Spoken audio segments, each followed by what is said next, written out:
3 days after I buried my husband, the landlord of the house Marcus had been renting called me with words that turned my blood cold. His voice was nervous, almost afraid, like a man who had seen something he wished he could unsee.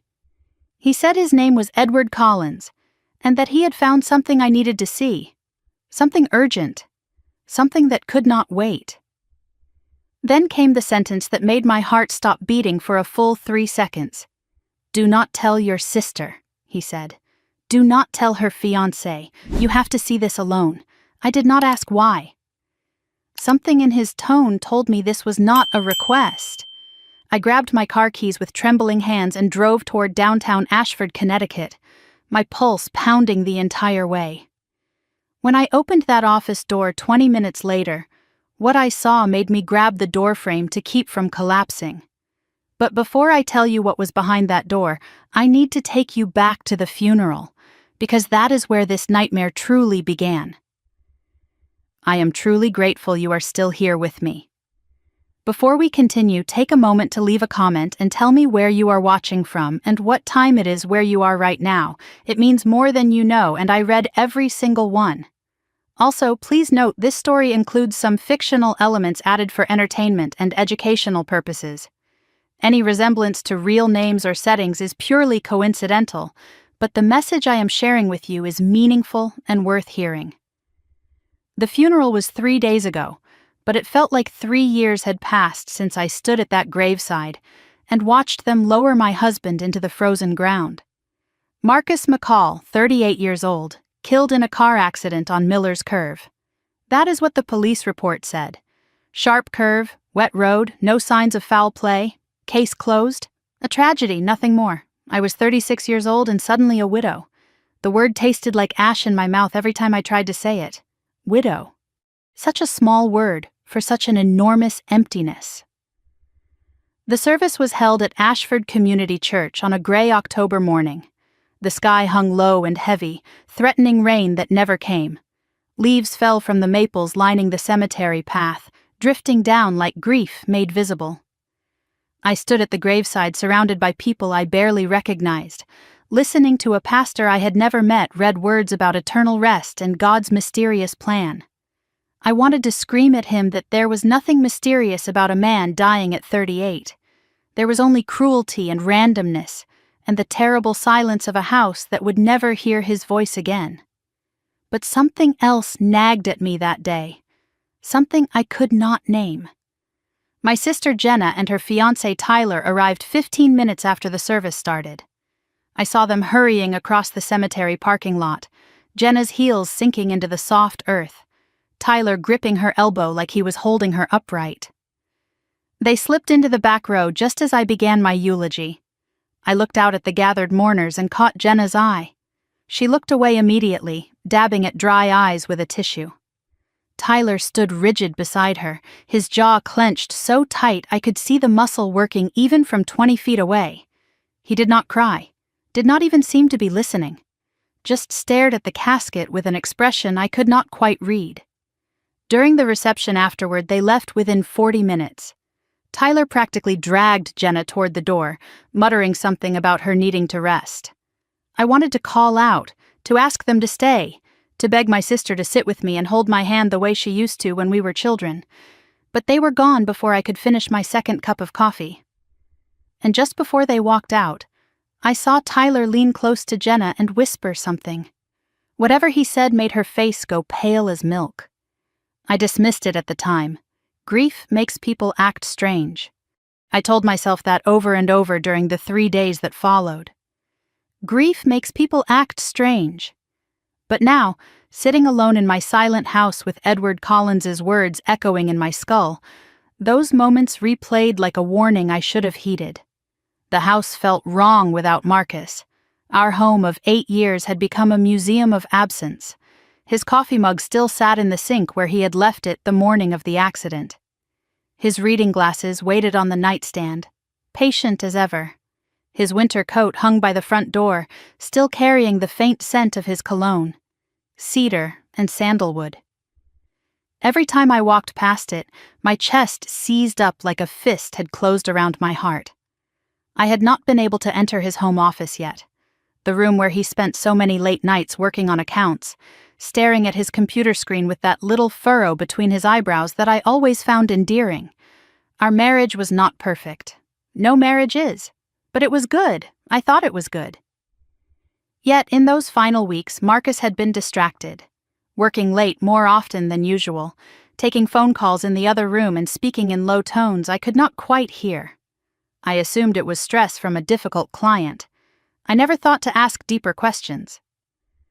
3 days ago, while sorting through his personal effects returned from the accident scene, I found something in his wallet that gave me pause. A business card, slightly crumpled, wedged behind his driver's license. Edward Collins, Property Management, Collins Building, with a downtown Ashford address I did not recognize. Marcus had never mentioned renting another property. We shared everything, or so I believed.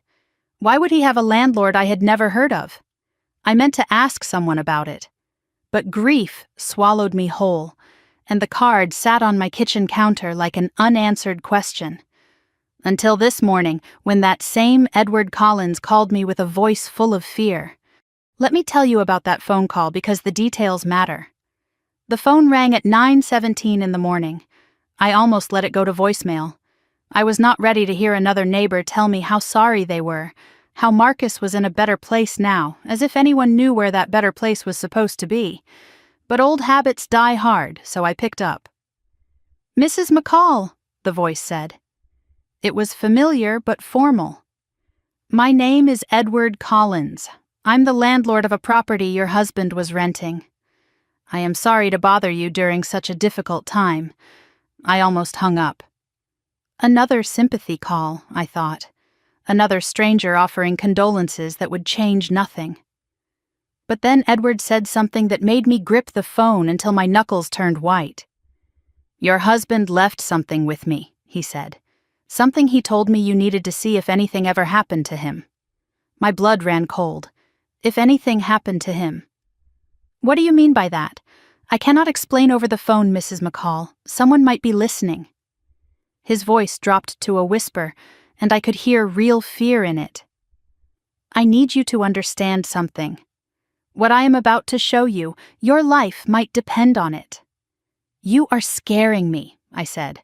"What is this about?" "Come to my office. The Collins Building, 2nd floor. And Mrs. McCall," he paused, and I heard him take a shaky breath. "Do not tell your sister. Do not tell her fiancé Tyler. Do not tell anyone. Just come. Now." The line went dead. I sat there holding the phone, heart hammering against my ribs like it was trying to break free. This could be a scam. Some elaborate con targeting a grieving widow. At 36, I was young enough to be a target, but old enough to know better. If someone wanted to hurt me, now would be the time, when I was alone and broken and barely holding myself together. But Edward had mentioned Marcus by name, had said Marcus left something with him.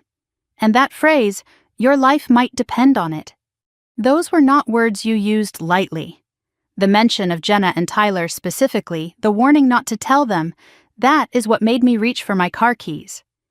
If there was even a chance this was real, I had to know. I owed it to Marcus. I owed it to myself. The drive to downtown Ashford took 20 minutes that felt like hours. I passed the church where we held the funeral and felt my chest tighten. I passed the coffee shop where Marcus and I had our first date, the bookstore where he proposed, the park where we walked every Sunday morning when the weather was kind. Every landmark was a memory now. Every street corner was a ghost. My mind raced with questions I could not answer. What did Marcus leave? Why did he not tell me about this rental property? What did any of this have to do with Jenna? My sister and I were not close the way we used to be, but we were still family, still blood. Why would a stranger warn me not to tell her? As I drove, another memory surfaced unbidden. 6 months ago, my grandmother Helen died suddenly of a stroke. Grandmother Helen, who raised Jenna and me after our parents divorced. Helen, who left behind a family trust worth millions that I still did not fully understand. Helen, who, in her final weeks, had seemed anxious and secretive and not herself at all. I remembered the last time I saw her alive. She grabbed my hand with surprising strength and looked at me with eyes full of something that might have been fear. "Promise me you will be careful, Erin," she said. "Promise me you will watch out for yourself." At the time, I thought it was the ramblings of an old woman facing death. Now I was not so sure. The Collins building appeared on my right, a 3-story brick structure that looked like it had been standing since before the Civil War. I parked and sat in my car for a long moment, gathering courage. The building looked almost abandoned. No lights in the windows, no cars in the small lot. I almost drove away, almost convinced myself this was crazy. But Marcus's face flashed in my mind. The way he looked the morning of the accident, distracted and worried, like he wanted to tell me something but could not find the words. I got out of the car. The front door was unlocked, which felt wrong. Inside, the hallway was dim, lit by a single bulb that cast long shadows. A narrow staircase led upward, each step creaking under my weight. The smell hit me halfway up, old wood and dust and something else, something familiar, furniture polish, the same scent that always clung to Marcus's clothes when he came home from work. The second-floor hallway was even darker. Edward's office waited at the end, door slightly ajar, no light visible inside. My instinct screamed that something was wrong. Or maybe, impossibly, that something was finally right. I reached for the door, hand trembling. As I pushed it open, another scent hit me. This one stopped me cold. Cedar and sandalwood. Marcus's cologne. The cologne he wore every single day of our marriage. The cologne that should not be in this room because Marcus was dead, buried, gone forever. My heart stopped. I stepped into the dark office. An older man stood by the window, silhouetted against the gray afternoon light. He turned when I entered, and I saw fear in his weathered face. "Thank you for coming, Mrs. McCall," he said quietly. "What is this about?" My voice came out steadier than I expected. "What did my husband leave?" Movement behind him, in the shadows near the filing cabinets. Someone else was in the room. A figure stepped forward into the dim light. My knees buckled. I grabbed the doorframe to keep from falling. The room spun. My vision blurred. Because the man standing in front of me, alive and whole and looking at me with tears streaming down his face, was Marcus, my husband, the man I had buried 3 days ago. "Erin," he said. His voice. God, his voice. The voice I thought I would never hear again. "I am so sorry. I am so sorry I had to do this to you." He took a step toward me, arms reaching out, but I stepped back, pressing myself against the door. Because dead men do not speak, dead men do not apologize, dead men do not stand in dark offices waiting for their widows. "What?" I whispered. "What is happening?" Marcus's face crumbled with grief and something else. Fear. I had to fake my death, Erin, because someone in your family is trying to kill us both. And I think I know who. The room tilted. The floor seemed to rise up to meet me. My legs gave out completely, and if Edward had not rushed forward to catch me, I would have hit the ground. They guided me to a chair, but I could not stop shaking. Every nerve in my body was firing at once, sending signals my brain refused to process. My husband was standing in front of me. My dead husband, the man whose casket I watched descend into frozen earth 3 days ago. Marcus knelt in front of me and took my hands in his. His hands were warm, real, alive. I touched his face, felt the stubble on his jaw, traced the familiar scar above his left eyebrow from a bicycle accident when he was 12. He had told me that story on our 3rd date, laughing at his own childhood clumsiness. "You are real," I whispered. "You are actually real." Tears streamed down both our faces. His shoulders shook with silent sobs, and for a moment we just sat there, 2 people drowning in an ocean of impossible emotion. I had mourned this man. I had picked out his casket, chosen the flowers for his funeral, written a eulogy that tore my heart into pieces. I had lain awake at night reaching for his side of the bed and finding only cold sheets, And now he was here, breathing, crying, holding my hands like he would never let go. But then, something shifted inside me. The shock began to crystallize into something harder, something with sharp edges. I pulled back from his touch. My grief transformed into rage so sudden and fierce it frightened me. "I buried you," I said. My voice cracked on the words. "I buried you, Marcus. I have not slept in 3 days. I have barely eaten. I thought my life was over." Before I knew what I was doing, my hand connected with his face. The slap echoed through the small office like a gunshot. Marcus did not flinch. He did not try to defend himself. He just knelt there and took it. "I deserved that," he said quietly. "You deserve worse. You deserve so much worse." But even as the words left my mouth, I was pulling him into my arms, holding him so tight I could feel his heartbeat against my chest. He was alive. Whatever else was true, whatever madness had led us to this moment, my husband was alive. We stayed like that for a long moment, neither of us willing to let go. But finally I pulled away, wiping my eyes with the back of my hand, trying to compose myself enough to think clearly. "Explain," I said. "Now. All of it." Marcus looked at Edward, who nodded gravely from his position by the window. Marcus took a deep breath, and I saw him steeling himself for what came next. "Everything I am about to tell you is going to sound insane," he said. "But I need you to listen. I need you to hear all of it before you react. I just found out my dead husband is alive. I think we are past the point of normal reactions." Marcus almost smiled, but the expression died before it reached his eyes. He sat back on his heels and looked up at me with a face full of sorrow. "It started 6 months ago," he said, "with your grandmother." I stiffened in my chair. "Grandma Helen? What does she have to do with this?" "Everything, Aaron. She has everything to do with this." Marcus paused, gathering his thoughts. When he spoke again, his voice was heavy with a truth he had been carrying alone for far too long. "Your grandmother did not die of a stroke." I felt the words hit me like a physical blow. "What are you talking about?" "The doctors said it was a stroke.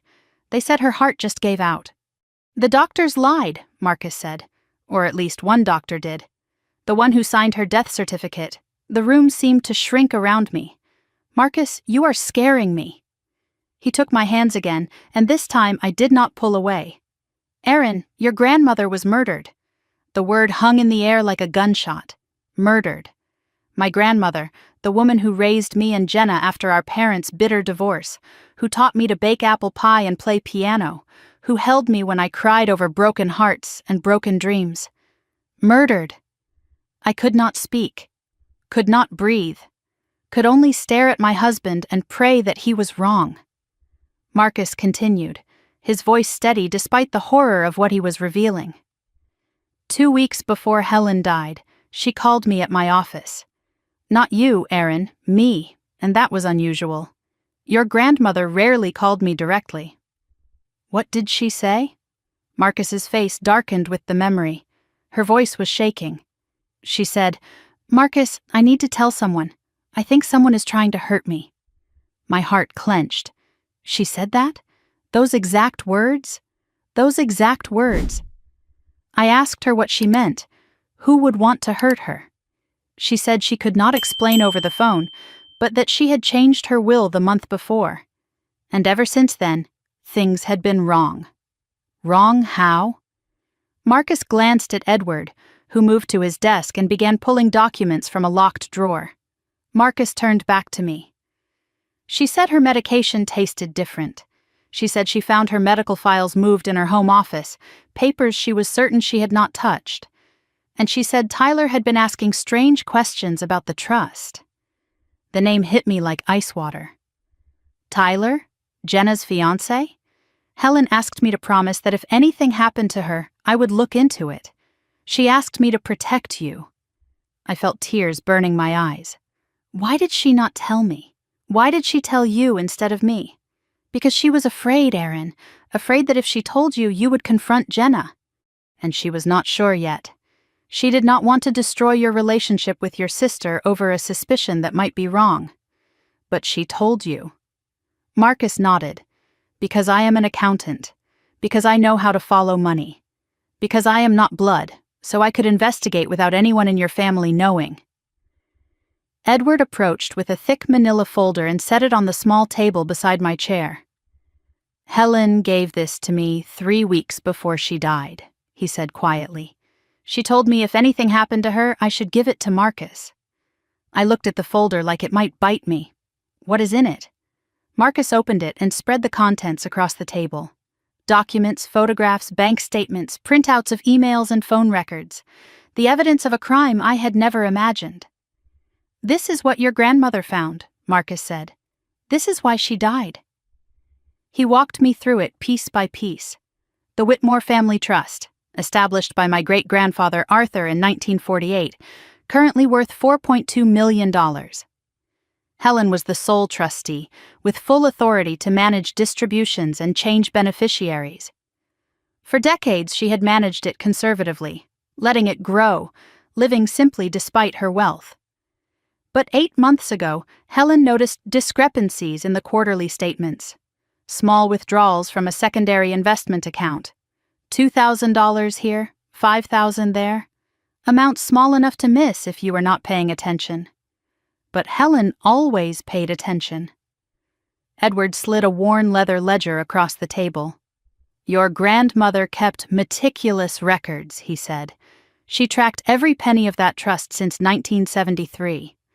I opened the ledger and saw Helen's elegant handwriting, her careful calculations, dates circled in red ink, question marks in the margins. At the bottom of one page she had written, "Someone is stealing from the family. Who?" The total missing was $53,000 over 18 months. Not enough to cripple a $4 million trust, but enough to notice if you were looking. And Helen was always looking. She traced the withdrawals, Marcus continued. They were made using her account credentials, but from a computer she did not own. She hired a private IT consultant to find the source. I knew what he was going to say before he said it. The trail led to Hartford Mutual Bank, Marcus said. The same bank where Tyler Brennan works as an investment associate. I closed my eyes, trying to make the pieces fit into some other picture, some configuration that did not make my sister's fiancé a thief. But the evidence was right there in front of me, documented in my grandmother's careful hand. Helen confronted him, Marcus said. 2 months before she died, she invited Jenna to lunch and laid out everything she had found. The withdrawals, the computer trail, all of it. And Jenna denied it, I said. She must have denied it. Marcus's expression hardened. She lied. She looked your grandmother in the eye and said she had no idea what Tyler was doing. But Helen did not believe her.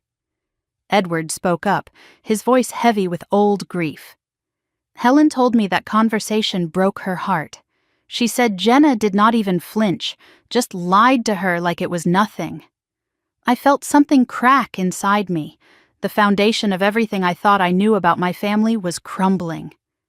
After that confrontation, Marcus continued, Helen changed her will. The original split was 50-50 between you and Jenna. But she changed it to 70% for you, 30% for Jenna. She also added a clause that if either beneficiary was convicted of a crime against the trust, or against Helen herself, they would be completely disinherited. I understood immediately. She was protecting herself, protecting me. She hoped it would be enough, Marcus said. She thought that if Jenna and Tyler knew they would get less, they might just accept it and move on. But they did not accept it. No. Marcus's voice went cold. When Tyler found out about the new will through his contacts at the bank, everything changed. Suddenly, Helen was not just an inconvenience. She was a threat. If she died while the new will was in effect, Jenna and Tyler would lose over $1 million. But if something happened to Helen before the will was finalized with the court... The will was filed 2 weeks before she died, I said, the timeline clicking into place. They had a 2-week window, and they used it. Marcus pulled out another set of documents, medical records, prescription histories. A photograph of an older man in a white coat, silver-haired and distinguished. Your grandmother had a heart condition, Marcus explained. Managed for years by Dr. Raymond Voss, her cardiologist for over a decade. But 6 weeks before Helen died, Dr. Voss suddenly retired and moved to Florida. A new doctor took over her care. Dr. Nathan Mercer. I stared at the photograph. I had never seen this man before. Dr. Mercer changed Helen's medication, Marcus said. He told her it was a newer, more effective treatment. What he did not tell her was that the new medication would interact badly with her existing heart condition. It caused arrhythmias that mimicked stroke symptoms. You are saying a doctor murdered my grandmother. I am saying a doctor prescribed medication he knew would kill her. And that doctor played golf with Tyler Brennan every Saturday for 2 years. Edward added quietly, I pulled Dr. Mercer's financial records. He received a $200,000 consulting fee from an offshore account 3 days after Helen's death certificate was signed. I thought I might be sick. The room was spinning again, but this time it was not from shock. It was from rage. Pure, burning rage. They killed her for money, I said. They killed her for a trust fund. Marcus nodded slowly. And when I started asking questions, when I got too close to the truth, they tried to kill me too. He reached into the folder one more time and pulled out a single sheet of paper, a printout of a text message exchange. Edward recovered these from Helen's phone before it disappeared, Marcus said. They are between Jenna and Tyler, dated 1 week before Helen's death. I took the paper with trembling hands and read the words that would destroy everything I thought I knew about my sister. Tyler, the new meds are working. Doctor says it won't be long now. Jenna, good. I can't keep pretending everything is fine. She looks at me like she knows. Tyler, she suspects but she can't prove anything. Just keep visiting her. Act normal. It'll be over soon. Jenna, what about Erin? Tyler, don't worry about Erin. Once the old woman is gone and you can test the will, we'll have everything. Your sister won't know what hit her. Jenna, I love you. Tyler, I love you too. 1 more week, baby. 1 more week and we're rich. I read the texts 3 times, 4 times. My hands were shaking so badly the paper rattled. No, I whispered. No, this is not. Jenna would never. Marcus's voice was gentle but firm. I am sorry, Erin. Your sister knew. She knew what Tyler was planning and she helped him do it. I looked up at my husband, tears streaming down my face. She killed our grandmother. My own sister helped murder the woman who raised us. Marcus nodded slowly. And when I started asking questions, when I got too close to the truth, they tried to kill me too. That is why I had to fake my death, Erin, because they were coming for me. And once they realized I knew, they would come for you next. The texts blurred in my vision, but the words were seared into my brain. My sister, my baby sister. The girl I taught to ride a bike, who I held when she cried about boys, who I stood beside at our grandmother's funeral while she wept crocodile tears. She was a murderer. And according to my not-so-dead husband, I was next on her list. I read those text messages until the words stopped making sense, until they became just shapes on paper that could not possibly mean what they said. My sister, my baby sister. The girl who used to crawl into my bed during thunderstorms. The woman I stood beside at our grandmother's funeral, holding her hand while she sobbed. She had known. She had helped plan it. She had watched our grandmother die and then cried crocodile tears at her grave. This cannot be real, I said, my voice hollow. Someone must have faked these messages. Someone is trying to frame Jenna. Marcus shook his head gently. Edward recovered them directly from Helen's phone before it disappeared. The phone company confirmed the numbers matched Jenna and Tyler's devices. The timestamps are verified. It is real, Erin. My legs would not hold me. I sank back into the chair, my entire body going numb. Physical symptoms of shock rolled through me in waves. My hands felt like they belonged to someone else. A high-pitched ringing filled my ears. My vision narrowed until Marcus's face was the only thing I could see clearly. I thought of Jenna as a child, 6 years old with messy pigtails and a gap-toothed smile, holding my hand on her first day of kindergarten because she was too scared to walk in alone. I thought of her at 12, crying in my bedroom after a boy at school made fun of her braces, and me telling her that someday she would be beautiful and that boy would regret ever being mean to her. I thought of her at 25, glowing with happiness when she introduced me to Tyler, telling me she had finally found the one. How did that little girl become a monster? She was at the funeral, I whispered. She cried. She gave a eulogy about how much Grandma meant to her. She talked about Sunday dinners and Christmas traditions, and how Helen taught her to be strong. Marcus knelt in front of me again. She has been playing a role for months, Aaron, maybe years. I looked up sharply. Years? Marcus glanced at Edward, who nodded slowly. There is more you need to know about the trust, Edward said. About why this happened, about what your grandmother discovered before the theft even began. Then tell me. My voice came out harder than I intended. Tell me everything. I need to understand how my sister became a killer. Edward moved to his desk and pulled out a thick binder marked Whitmore Family Trust in faded gold lettering. He carried it to the table and opened it carefully, revealing decades of documents, photographs, and financial statements. Your great-grandfather, Arthur Whitmore, built a small manufacturing empire in Connecticut in the 1940s, Edward began. When he died in 1978, he left everything in a trust for his descendants. Your grandmother Helen became the sole trustee in 1992 after her mother passed. I knew some of this. Helen had mentioned the trust occasionally, usually when explaining why she lived so simply despite owning a large house and never seeming to worry about money. The current value of the Whitmore Family Trust is $4.2 million, Marcus said. It generates roughly $200,000 annually in interest and dividends alone. Whoever controls it controls a small fortune. $4 million. I knew Grandma was comfortable, but I never imagined it was that much. Edward smiled sadly. Your grandmother lived simply by choice, not necessity. She believed wealth should be a safety net, not a lifestyle. She used to say that money was like water. Hold it too tightly and it slips through your fingers. Let it flow, and it nourishes everything it touches. That sounded exactly like Helen. I could almost hear her voice saying those words.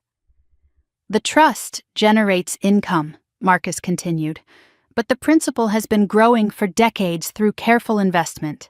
It is a significant inheritance. Significant enough to kill for, apparently. That is why Tyler targeted Jenna, I said, the realization crystallizing.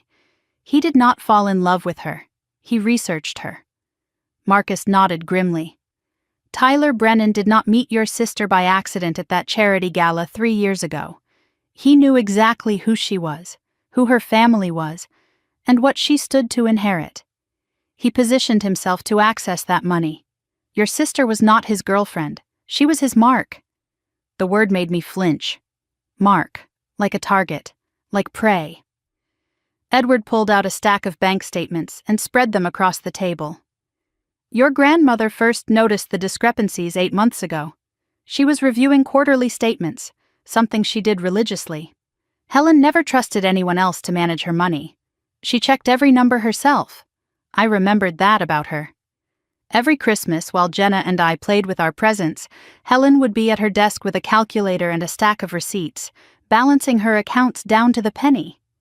She found small withdrawals from a secondary investment account linked to the trust, Marcus explained. 2,000 here, 5,000 there.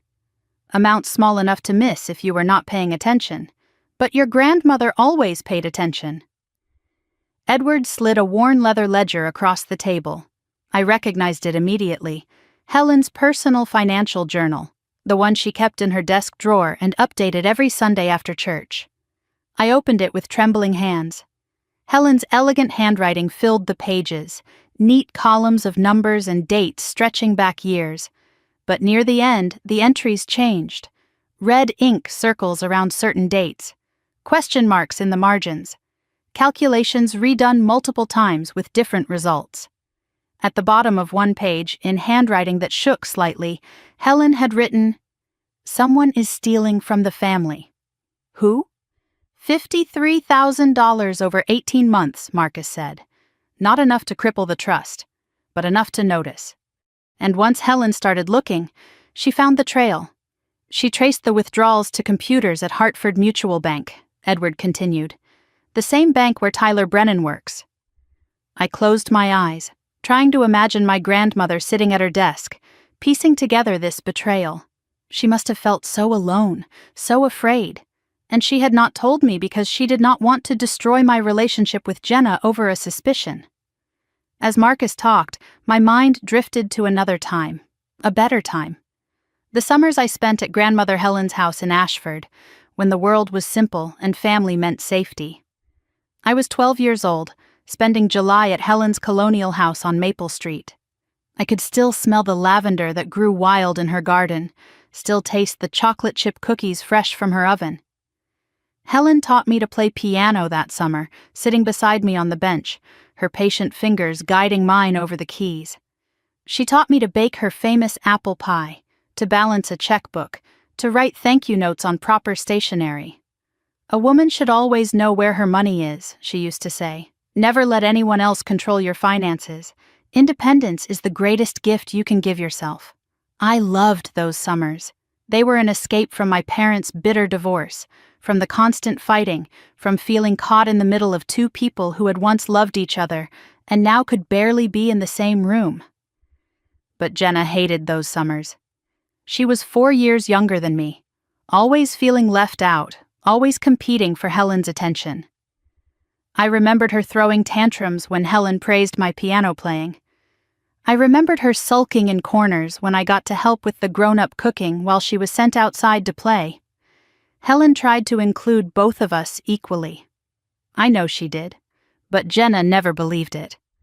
One summer I must have been 15, I overheard her crying to our mother on the phone. "Grandma loves Erin more. She always has. It is not fair. I work so hard to make her proud, and she still looks at Erin like she hung the moon." I dismissed it at the time as typical sibling rivalry. Sisters competed. That was normal. But sitting here now, with evidence of murder spread across the table in front of me, I wondered how long that jealousy had been festering. How many years had Jenna spent keeping score, building resentment, waiting for a chance to even the scales? Tyler did not create Jenna's darkness, I realized. He just gave it permission to emerge. Marcus's voice pulled me back to the present. "Erin, are you with me?" I blinked, realizing I had been silent for a long moment. I was thinking about the summers, about how different Jenna and I always were.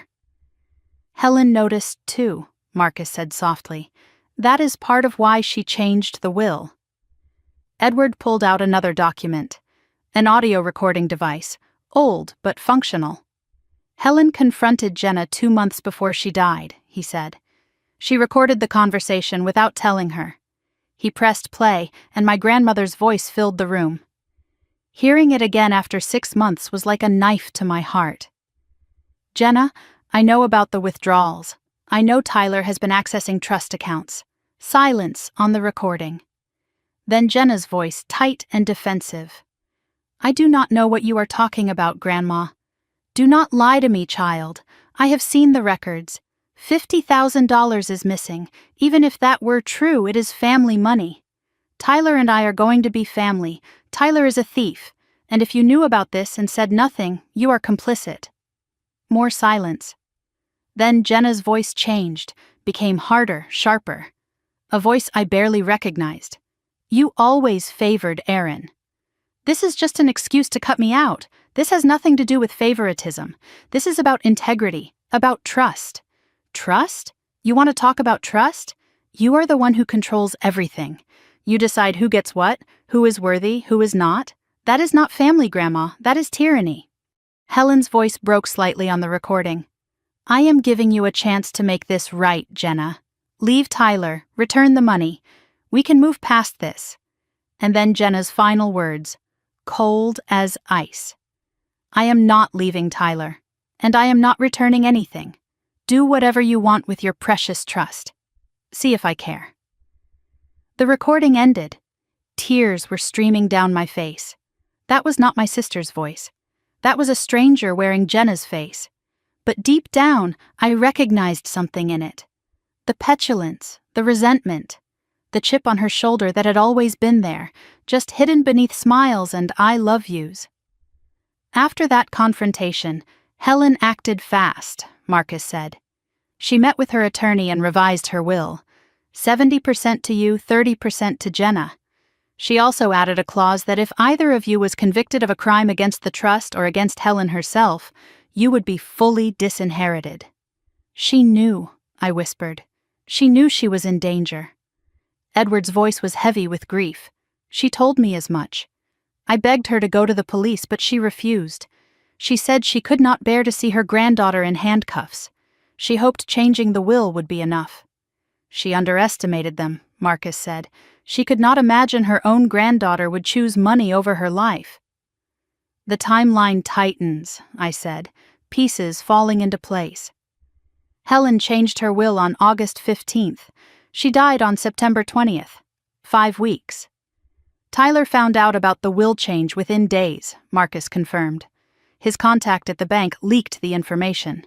By August 20th, he had already reached out to Dr. Mercer. By September 1st, Helen's medication had been switched. 5 weeks from will change to murder. They killed her in 5 weeks. I could barely get the words out. Like she was nothing. Like 63 years of life meant nothing compared to money. That is who Tyler is. And that is who Jenna chose to become.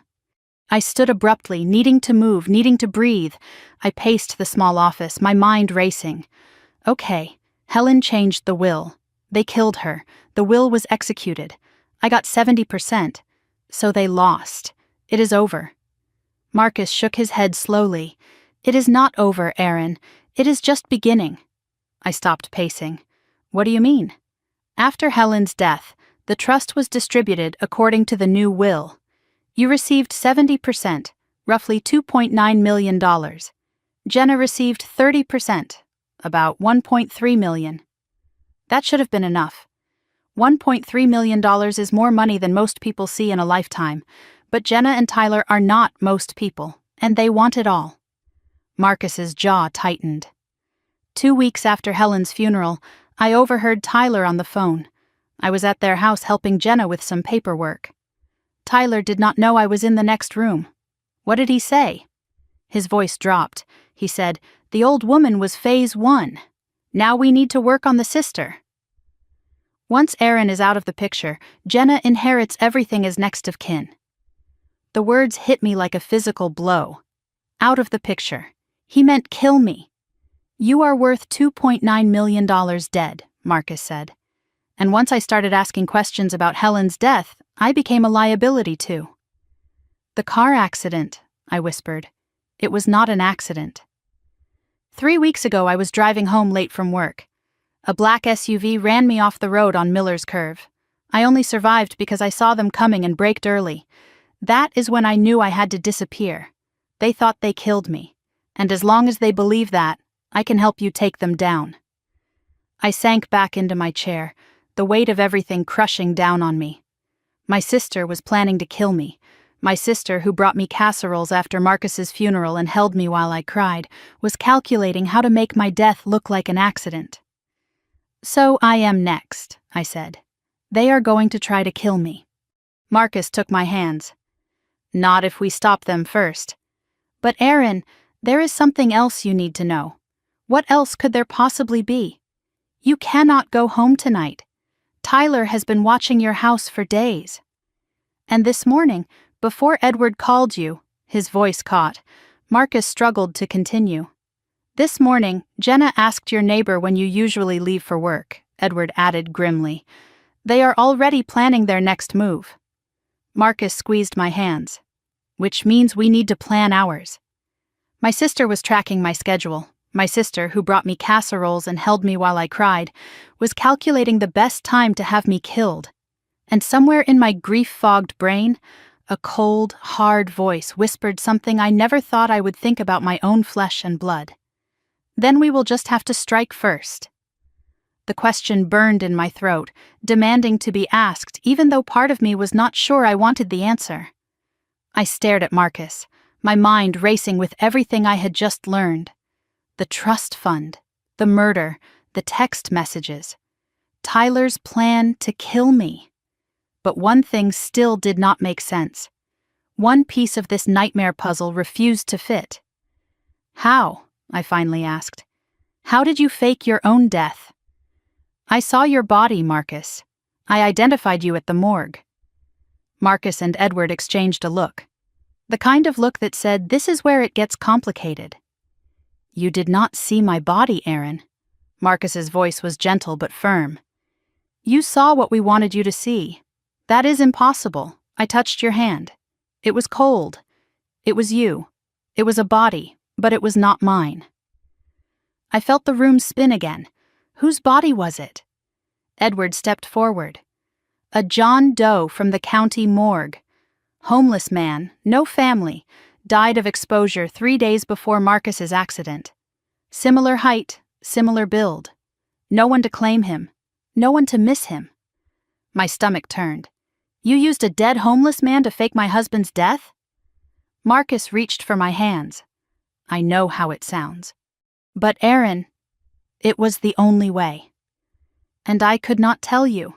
If you knew, if your grief was not real, Tyler would have seen through it instantly. He was watching you. He is still watching you. Your authentic devastation was the only thing that kept you alive. The betrayal stung.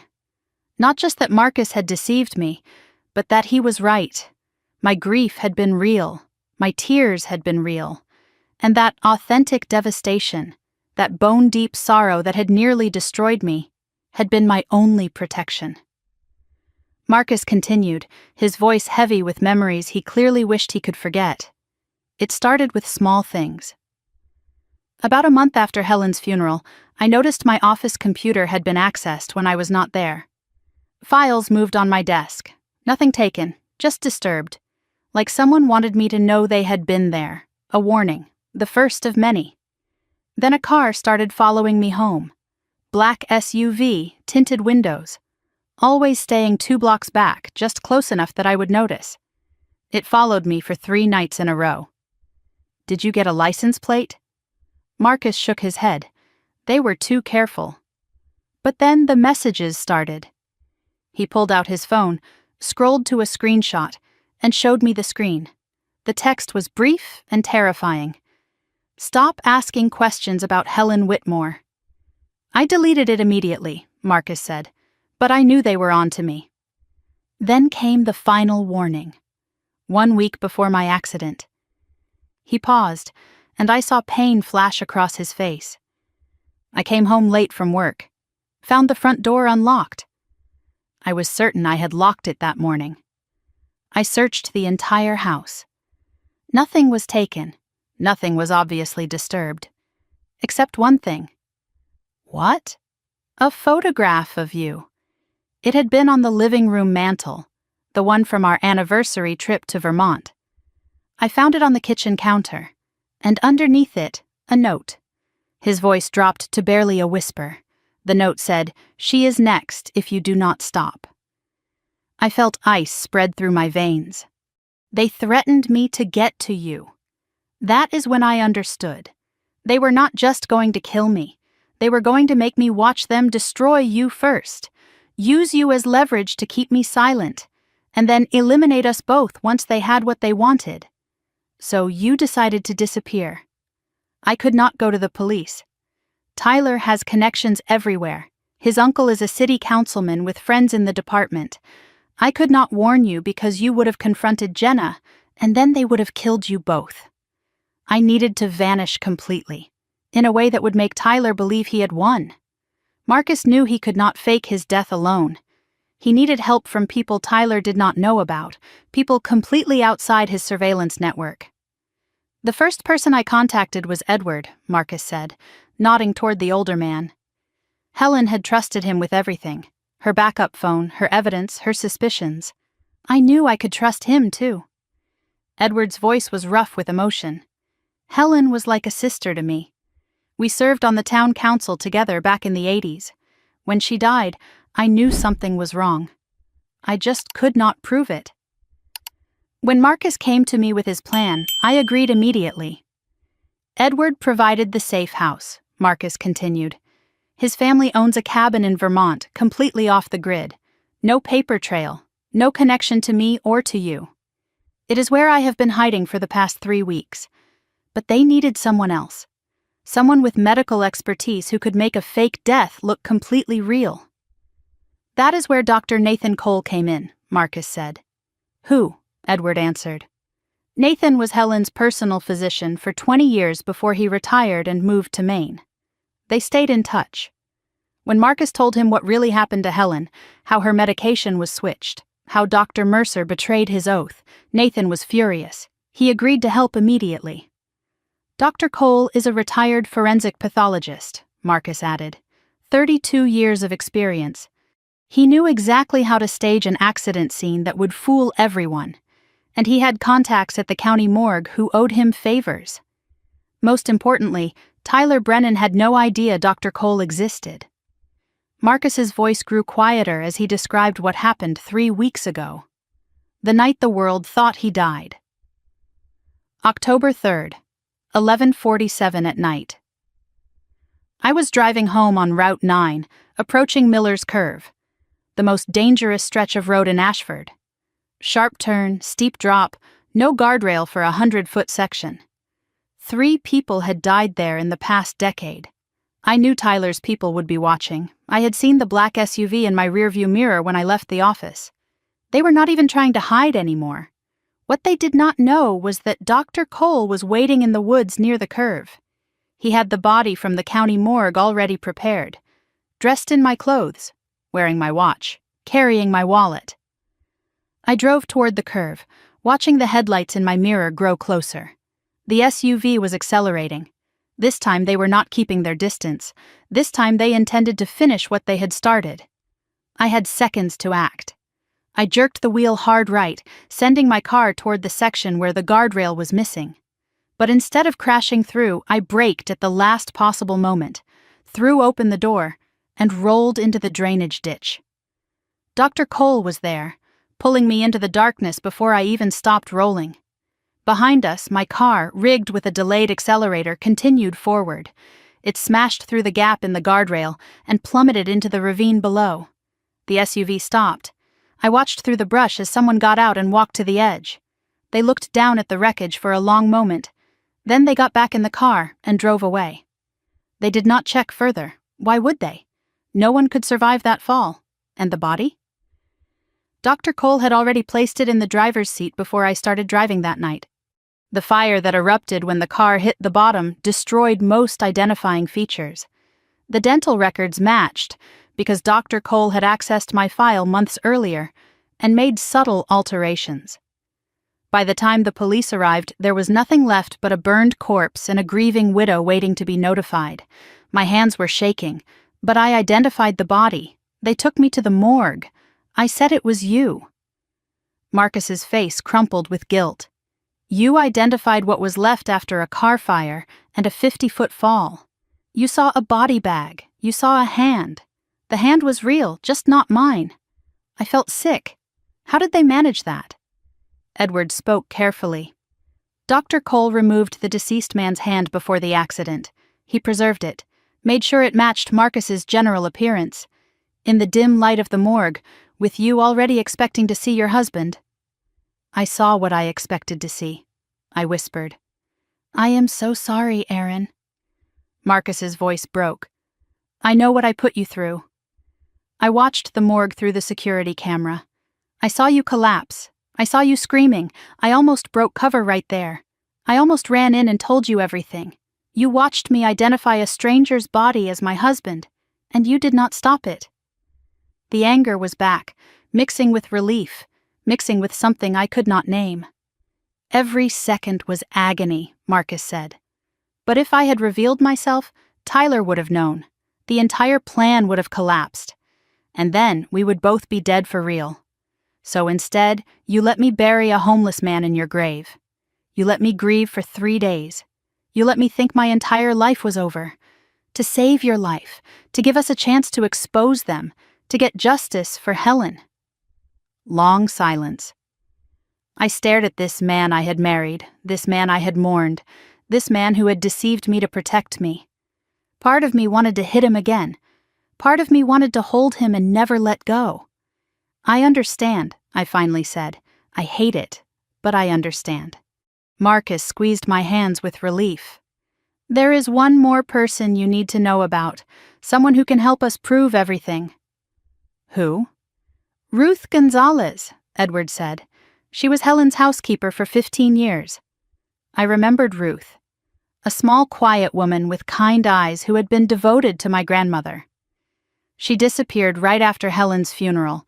I assumed she had found another position. Ruth was at Helen's house the day before she died, Marcus explained. She overheard a phone conversation between Helen and someone Helen called that Brennan boy, Tyler. Helen was shouting. Ruth said she had never heard your grandmother raise her voice in 15 years of working for her. She heard Helen say, "I know what you did. I have proof. And if anything happens to me, it goes straight to the police." The next day, Helen was dead. And Ruth? 3 days after Helen's funeral, Tyler showed up at Ruth's apartment. All smiles and sympathy. He asked if Helen had left her anything. Any documents, any keys, anything at all. Ruth lied. Said no. That night, someone tried to break into her apartment. Ruth packed a bag and disappeared. She has been hiding in a cabin in Maine ever since. Dr. Cole has been in contact with her. She has evidence that could change everything. What kind of evidence? Photographs of documents Helen showed her. A recording of that final phone call Tyler does not know exists. And Helen's original medication bottles, the ones from before Dr. Mercer switched them. I felt hope kindle in my chest for the first time since this nightmare began. Ruth's testimony and evidence could prove Helen was murdered. Combined with what Edward has, combined with what I have gathered, we have enough to bring Tyler down, Marcus said. But then his expression darkened. Then why have you not gone to the police already? Because we do not have direct evidence against Jenna. Those text messages prove she knew, but a good lawyer could argue they were taken out of context. That she was a victim of Tyler's manipulation. That she did not understand what was really happening. Edward nodded. We need Jenna to confess. On record. Undeniably. Something no lawyer can explain away. I began to understand. And you need me to get that confession. Marcus took my hands again. I know I am asking too much. After everything you have been through, after everything I put you through, I have no right to ask anything. But you are going to ask anyway. We need you to go back, to your house, to your life. We need you to be the grieving widow who is falling apart. Edward continued. Tyler and Jenna will come to you. They will offer to help with finances, with paperwork, with the estate. They will try to get you to sign a power of attorney. And when they do, Marcus said, when they think you are vulnerable and broken and alone. I finished his sentence. I will be recording everything. Silence fell over the room. The weight of what they were asking pressed down on me. Go back into the lion's den. Smile at the people who murdered my grandmother. Let them think they had won while secretly gathering evidence to destroy them. What if they try to kill me before I get enough evidence? You will not be alone, Marcus said firmly. I will be watching. Edward will be watching. And I have one more ally. Someone inside law enforcement who believes us. Who? Detective Laura Chen, Hartford Police Department. She investigated Helen's death originally. She was told to close the case. Natural causes, nothing suspicious. But she never believed it. A detective? Why did she not pursue it? Because her captain told her to drop it. The same captain who plays poker every week with a city councilman who happens to be Tyler Brennan's uncle. My stomach dropped. Tyler's corruption goes that high? We are not just fighting a killer, Aaron. We are fighting a network, but Chen is on our side. She has been building her own file, off the record. When we have enough evidence, she will take it to the state attorney general, bypass the local corruption entirely. I stood and walked to the window, looking out at the gray Ashford sky. Somewhere out there, my sister was planning my murder. Somewhere out there, a network of corrupt officials was protecting the man who killed my grandmother. I thought of Helen, of Ruth hiding in fear, of Marcus watching me grieve from the shadows. I thought of Jenna's voice on that recording, cold and cruel and utterly unrecognizable. When I turned back to Marcus and Edward, my eyes were dry. My voice was steady. Tell me exactly what I need to do. First thing tomorrow, you go home. You play the grieving widow. And when Jenna and Tyler show up with their sympathy and their schemes, I will be ready. Edward handed me a small device no bigger than a button. Wear this at all times. It records everything within 20 feet. And it has a panic button. If anything goes wrong, press it twice. We will be there in minutes. I took the device, felt its weight in my palm. So small, so insignificant looking. But it was a weapon. My weapon. I was about to become bait for my sister's trap. I was about to pretend to be broken while hunting the people who had destroyed my family. I left Edward's office that evening as a different woman than the one who had arrived. 3 hours ago, I was a widow drowning in grief. Now I was a soldier preparing for war, and my enemy wore my sister's face. The house felt different when I walked through the door the next morning. Not because anything had changed, but because I had.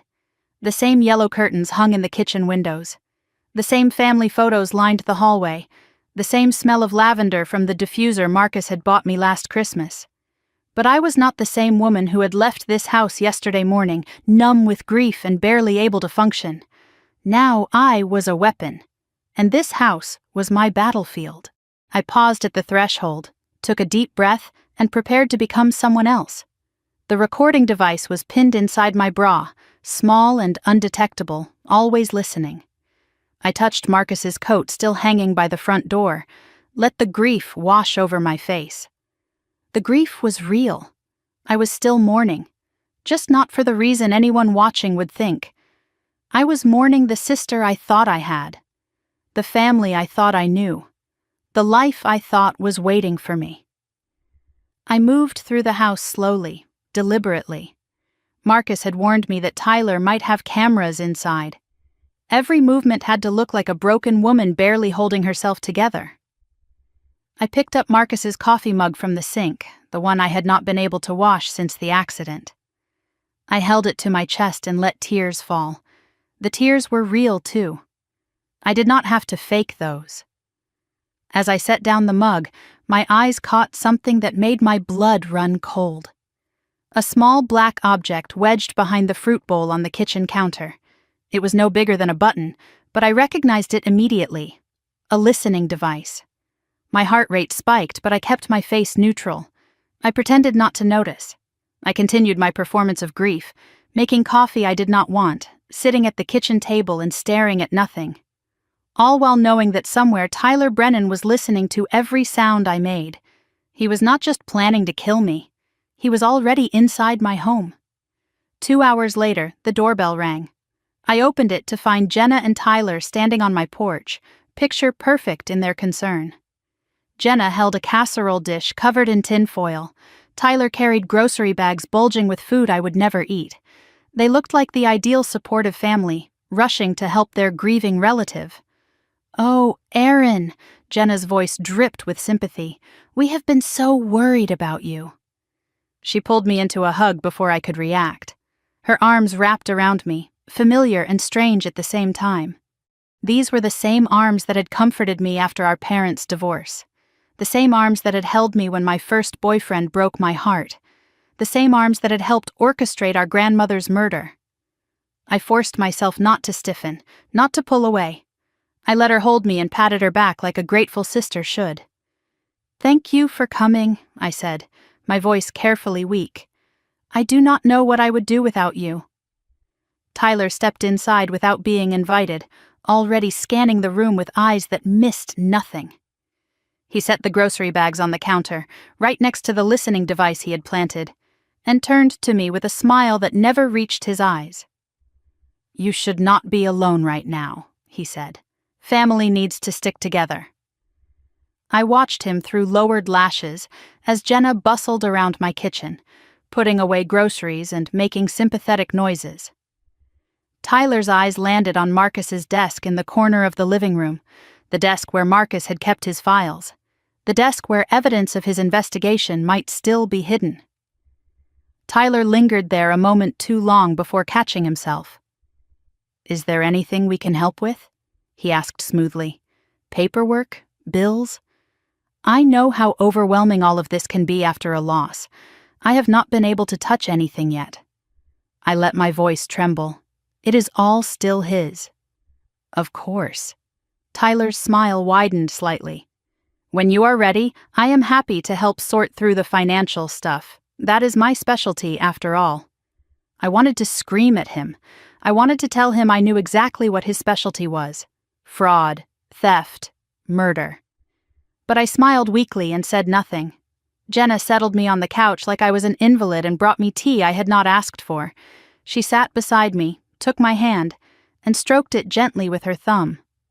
The gesture was so familiar, so sisterly, that for a moment I almost forgot what she was. "Have you eaten anything?" she asked. "You look so thin, Aaron. You have to take care of yourself." "I have not had much appetite." "I know this is hard to think about, but have you talked to Marcus's life insurance company yet?" There it was, the first probe. I kept my face carefully blank. "Insurance?" "I have not thought about any of that." "It is important, sweetie. You need to know where you stand financially. Marcus would want you taken care of." Tyler spoke up from across the room, where he was pretending to examine a bookshelf while actually studying the papers on Marcus's desk. Most policies have a time frame for filing claims. You do not want to miss any deadlines. "I do not even know if he had life insurance," I said, letting confusion color my voice. "He handled all of that." Jenna and Tyler exchanged a quick glance. So fast I almost missed it. A silent communication between co-conspirators. "What about his will?" Jenna pressed. "Did Marcus have a will?" I shook my head, letting my shoulders slump. "I do not know. I do not know anything.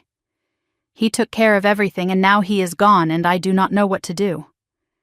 I buried my face in my hands, let my shoulders shake with sobs. Jenna pulled me close and made soothing sounds. "Shh, it is okay. That is why we are here. We will help you figure everything out." They were not asking out of concern. They were fishing for information. How much did I know? How much had Marcus known? And most importantly, how easy would I be to manipulate? An hour passed. Tyler excused himself to use the bathroom. He was gone for 12 minutes. I counted every second. When he returned, his expression was carefully neutral, but I noticed tension in his shoulders that had not been there before. He had been searching, looking for something, or making sure something was not there. I excused myself, saying I needed to splash water on my face.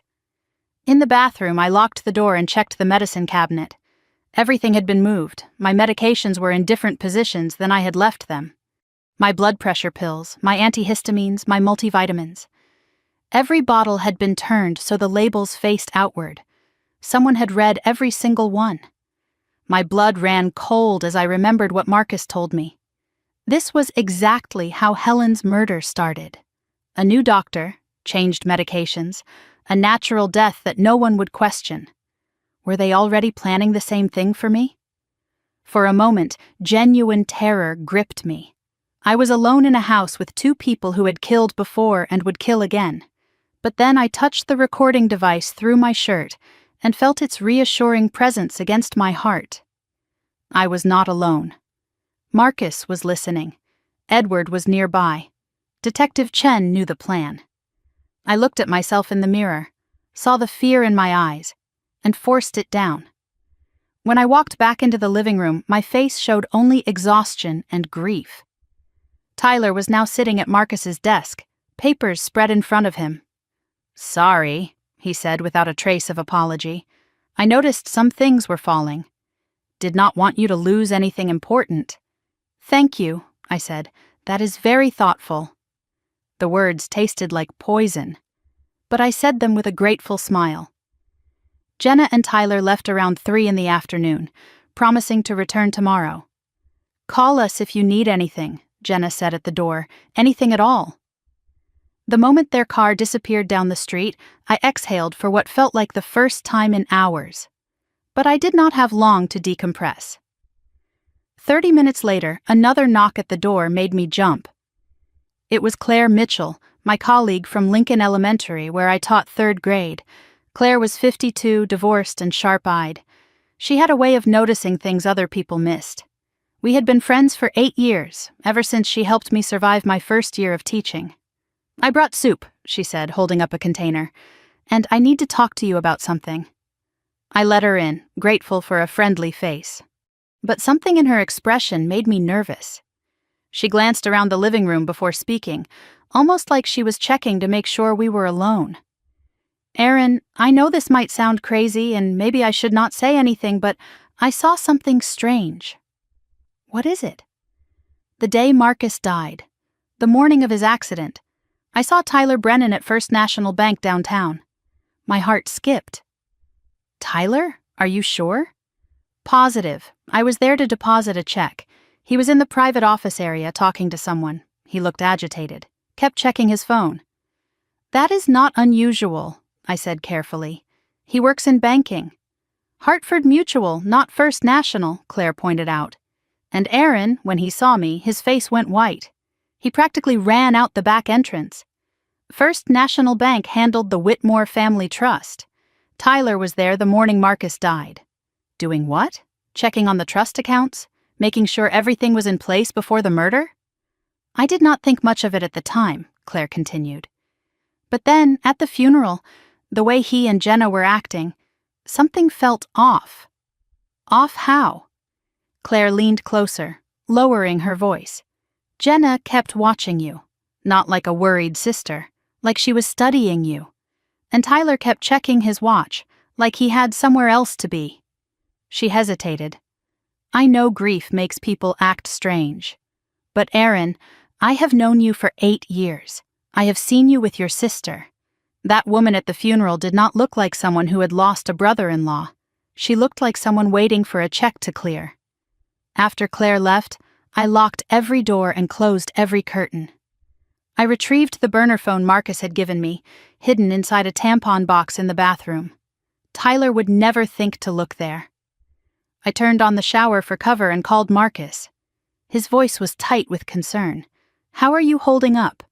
I wanted to claw her eyes out, I admitted, but I smiled and said thank you for the casserole. "I know how hard this is, but you are doing exactly what we need." I told him about Tyler searching the medicine cabinet, about the bottles being moved. Marcus went quiet. Then his voice came back, hard and worried. "They are already thinking about how to do it, how to make your death look natural." "Same playbook as Helen," I said. "We need to move faster than I thought. I am going to contact Detective Chen tonight. We need police protection ready to move the moment we have enough evidence. How much more do we need?" A confession. Something undeniable. Something that proves Jenna knew about Helen's murder before it happened. And if they try to kill me before we get it, they will not. They need you to sign over power of attorney first. They need legal access to the trust before you die, or everything goes to probate and they get nothing.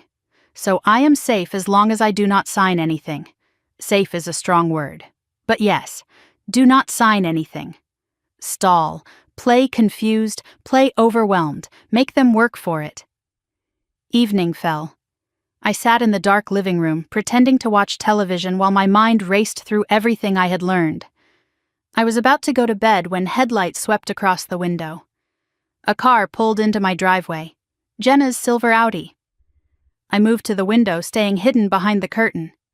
Jenna and Tyler were in the car, not getting out, just sitting there, talking. I remembered the listening device in my kitchen. If Tyler had planted bugs inside my house, maybe I could get close enough to hear them outside. I slipped out the back door and circled through the darkness. The October night was cold, my breath misting in the air. I crouched behind the hedges beside the driveway, just feet from Jenna's car. The windows were cracked open. They were smoking. Jenna always smoked when she was stressed. Tyler's voice drifted through the night air, impatient and sharp. She is perfect, completely falling apart. She does not suspect a thing. Are you sure? Jenna sounded uncertain. She seemed different. Something in her eyes. That is grief, babe. Trust me. She is broken. What about the documents? Did you find anything on Marcus's desk? Nothing useful. Either he did not keep files at home or someone cleaned them out. The landlord? That Collins guy? I am having him watched. So far, nothing suspicious. A pause. Then Jenna's voice again, harder now.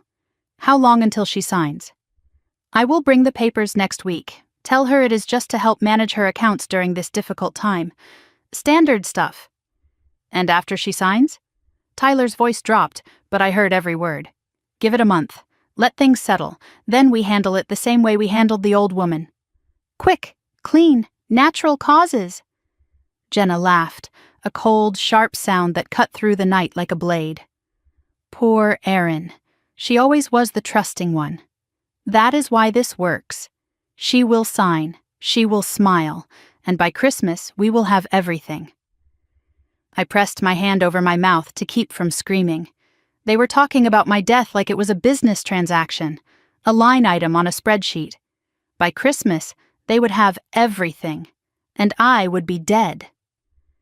The car started. Headlights swept across the yard. They drove away without ever knowing I was there. I crept back inside and stood in my dark kitchen, staring at the listening device Tyler had planted. They thought they were watching me. They thought I was weak and broken and alone. They had no idea that every word they had just spoken was burned into my memory. 1 month. They had given themselves 1 month to kill me. I intended to destroy them in half that time. The next morning I woke before dawn and began my counter-surveillance. Marcus had given me detailed instructions during our brief phone call, and I followed them exactly. 3 small recording devices, each no bigger than a shirt button, hidden in strategic locations throughout my house. 1 behind the mirror in the hallway, 1 inside the decorative vase on the bookshelf, 1 tucked beneath the lampshade in the living room. If Tyler was going to listen to me, I was going to listen right back. I moved through my house like a ghost, checking every corner, every shadow. The listening device Tyler had planted in my kitchen was still there, still recording, still transmitting my grief to whoever was monitoring it. I left it untouched. Let them think they had the upper hand. Let them think I was too broken to notice. By the time the sun rose, I had transformed my home into a trap. Every conversation that happened within these walls would be captured. Every lie, every threat, every slip of the tongue that might reveal the truth about what they had done to Helen. I was making coffee when my phone rang. Jenna's name flashed on the screen. "Good morning, sweetie." Her voice was warm and concerned. "How did you sleep?" "Not well." I let exhaustion color my words. "The house feels so empty." "That is exactly why I am calling. Tyler and I have been talking, and we think you should come stay with us for a while. You should not be alone right now." My heart rate spiked, but I kept my voice steady. "Stay with you? Just until you are feeling stronger. We have the spare bedroom all set up. You would have your own space, your own bathroom, and we would be right there if you needed anything." I understood immediately what this was. Not an invitation, a capture. If I moved into their house, I would be under constant surveillance. No way to contact Marcus, no way to gather evidence, no way to escape when they finally decided to make their move. "That is so sweet of you," I said carefully. "But I think I need to be here, in our home. I feel closer to Marcus here." A pause on the other end. I could almost hear Jenna recalculating. "Are you sure? It breaks my heart to think of you all alone in that big house." "I am sure. But thank you for offering. It means so much to know you care. We do care, Erin, more than you know. We are family." The word family hit me like a slap. Family. The same word Helen had used when confronting Jenna about the theft. The same word Tyler had corrupted and weaponized. I will come by later today, Jenna continued. Tyler has some paperwork he wants to show you. Just financial stuff. Nothing complicated. Of course, I will be here. I hung up and stared at the phone in my hand. They were accelerating the timeline. The power of attorney documents were coming today. They wanted me to sign away control of my finances, my assets, my life. I would not sign. But I had to make them believe I might. 3 hours later, Jenna and Tyler arrived with a folder full of documents and freshly baked muffins. The domesticity of it all made my stomach turn. Here they were, bringing comfort food while plotting my murder. Tyler spread the papers across my kitchen table with the practiced ease of a man who had done this many times before. He explained each document in simple terms, treating me like a child who needed help understanding basic concepts. This is a standard power of attorney, he said, pointing to the first form. It just gives me the ability to manage your accounts while you are going through this difficult time. Pay bills, handle investments, that sort of thing. I picked up the document and pretended to study it. The legal language was dense, but I understood enough to know what I was looking at. This was not limited power of attorney. This was full control. If I signed this, Tyler would have complete access to everything I owned. I do not know, I said slowly. This seems like a big step. It is actually very common, Tyler assured me, especially for widows dealing with complicated estates. You have enough to worry about without managing finances on top of everything else. Jenna put her hand on my arm. Marcus would want you to be taken care of, sweetie. He would want someone handling the business side so you can focus on healing. I looked at my sister's face, searching for any trace of the girl I had grown up with. The girl who used to braid my hair and tell me ghost stories. The girl who cried on my shoulder when our parents divorced and promised we would always have each other. That girl was gone. Maybe she had never really existed. Can I have some time to think about it? I asked. This is a lot to process. Tyler's jaw tightened almost imperceptibly. Of course, take a few days, but Aaron, there are deadlines, bills that need to be paid, investments that need attention. The longer you wait, the more complicated things become. I understand. I will look everything over carefully. They left an hour later, taking their muffins and their false concern with them. The power of attorney documents stayed on my kitchen table, unsigned, their presence a constant reminder of the danger I was in. That afternoon I sat in Marcus's chair in the living room and let memories wash over me. Not memories of Marcus, but memories of Jenna, our childhood, our sisterhood, the slow poison that had been building between us for decades. I was 10 years old the first time I realized Jenna saw me as competition rather than a companion. We were at Helen's house for Thanksgiving, and I had helped our grandmother make the pumpkin pie. When Helen praised my work at dinner, Jenna kicked me under the table so hard I had a bruise for a week. After that, I started noticing patterns. Whenever I succeeded at something, Jenna found a way to diminish it. When I won the spelling bee in 6th grade, she told everyone I had cheated. When I got accepted to college with a partial scholarship, she announced that she had decided not to go to college because she was too independent for institutional learning. For years I made excuses. Jenna was younger, Jenna had different strengths, Jenna just expressed love differently. I bent myself into knots trying to maintain our relationship, never acknowledging the fundamental truth that she resented my existence. Helen saw it. I remembered a conversation we had during my sophomore year of high school, sitting on her back porch watching fireflies. "Your sister is jealous of you," Helen said without preamble. "She has been since the day you were born." I was shocked. Jenna loves me. Helen smiled sadly. Love and jealousy are not mutually exclusive, child. Jenna loves you because you are her sister. But she envies you because you have something she does not. What could I possibly have that she does not? Peace, Helen said. You are comfortable in your own skin. You do not need external validation to feel worthy. Jenna will spend her whole life chasing approval, and she will hate anyone who seems to have found it without trying. I dismissed the conversation at the time. Helen was old. She did not understand modern sibling dynamics.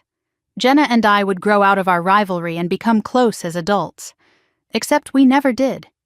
And now I understood that Helen had seen the truth I had been too blind to accept.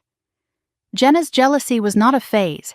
It was a cancer that had grown and metastasized until it consumed everything good in her. Tyler did not create the monster. He just gave it permission to feed.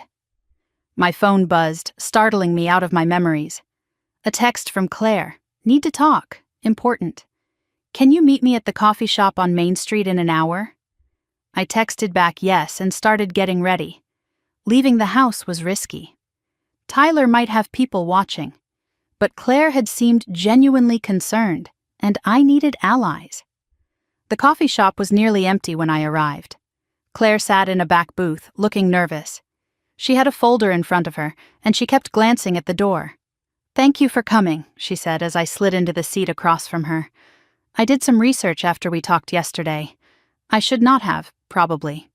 But something about Tyler kept bothering me." "What did you find?" Claire opened the folder and slid a printout across the table. It was a news article from a paper in Ohio dated 7 years ago. The headline made my heart stop. "Investment advisor charged with fraud, settles before trial." The article detailed how a young financial advisor named Tyler James Brennan had been accused of misappropriating funds from several elderly clients. The charges were dropped when he agreed to pay restitution and surrender his license in the state of Ohio. "He was convicted," I whispered. "He has done this before." "Not convicted," Claire corrected. "He settled before it went to trial, paid off his victims, moved to Connecticut, and started over. It looks like he got his license reinstated here after a few years of working in a related field." I stared at the article, trying to process what I was seeing. Tyler was not just a murderer. He was a serial predator. He had targeted vulnerable elderly people before, stolen their money, and escaped consequences through legal maneuvering. And then he had found Jenna. Found the Whitmore family trust. Found his biggest score yet. "There is more," Claire said. She pulled out another sheet of paper. "I have a friend who works at Hartford Mutual. I asked her to check on Tyler's work history. She said he specifically requested to be assigned to accounts involving trusts and estates. He sought out elderly clients. He hunts them," I said. "That is what he does. He finds older people with money and no protection, and he takes everything they have." Claire nodded grimly. "Your grandmother was not his first victim, Aaron. She was just his biggest target." I thanked Claire and drove home in a daze. The pieces were falling into place, and the picture they formed was even more horrifying than I had imagined. Tyler was not just a man who had gotten greedy and made a terrible choice. He was a practiced predator, a professional thief who had refined his techniques over years. And Jenna had not been manipulated by a charming sociopath. She had willingly partnered with a known criminal because he offered her what she wanted most, a chance to finally win, a chance to take what she believed should have been hers all along. I was so lost in thought that I almost missed the envelope. It was sitting on my front porch, plain white, no return address. Just my name written in block letters across the front. Aaron McCall. I picked it up with trembling hands and tore it open. Inside was a single sheet of paper with a typed message. They already killed one person. You will be next if you do not stop asking questions. This is your only warning.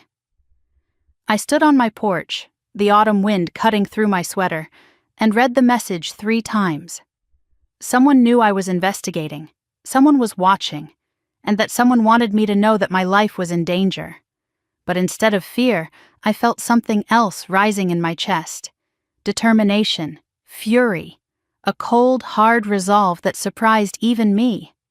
They were trying to scare me into submission, trying to make me back down like a good victim. They had no idea who they were dealing with. I walked into my house, tucked the threatening note into the folder with the rest of my evidence, and called Marcus on the burner phone. "They sent a warning," I said. "Anonymous note, telling me to stop asking questions. Are you okay?" "I am better than okay." "They are scared, Marcus. They would not be sending threats if they felt safe. We are getting close. Marcus was quiet for a moment. This is dangerous, Aaron. Maybe we should pull you out. Get you somewhere safe until the police can move. No, I will not run. I will not let them win by intimidating me into silence. This is not about winning or losing. This is about keeping you alive. Staying alive means finishing what we started. If I disappear now, they will know we are on to them. They will destroy evidence, cover their tracks, maybe disappear themselves. We have one chance to get them, Marcus. One chance to get justice for Helen. I am not throwing that away because they sent a scary letter. Another pause.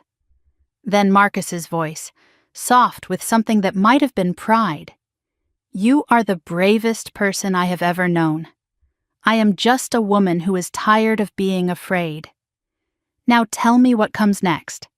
We spent the next hour planning. Claire's discovery about Tyler's past in Ohio was significant. It established a pattern of behavior, made him less sympathetic to any future jury. Combined with the evidence Ruth had in Maine and the recordings we were gathering, we were building a case that would be hard to dismiss. But we still needed the confession. We still needed Jenna or Tyler to admit what they had done to Helen. And time was running out. That night, I lay in my bed and stared at the ceiling, listening to the silence of my empty house. Somewhere out there, Tyler and Jenna were plotting my death. Somewhere, corrupt officials were protecting them. Somewhere, my grandmother's murderers were sleeping peacefully while I fought for my life. But I was not alone. I had Marcus. I had Claire. I had Ruth hiding in Maine with evidence that could change everything. I had Detective Chen building a case in secret. And I had something they did not expect, something they had failed to calculate in their careful planning. I had nothing left to lose. They had taken my grandmother. They had tried to take my husband. They were trying to take my life. But in doing so, they had created something they could never have anticipated. A woman with absolutely no reason to hold back. A woman who would burn everything down to expose the truth. A woman who was done being the trusting one. Tomorrow, Tyler would push harder for my signature on those documents. Tomorrow, Jenna would smile and lie and pretend to be the sister I had always wanted.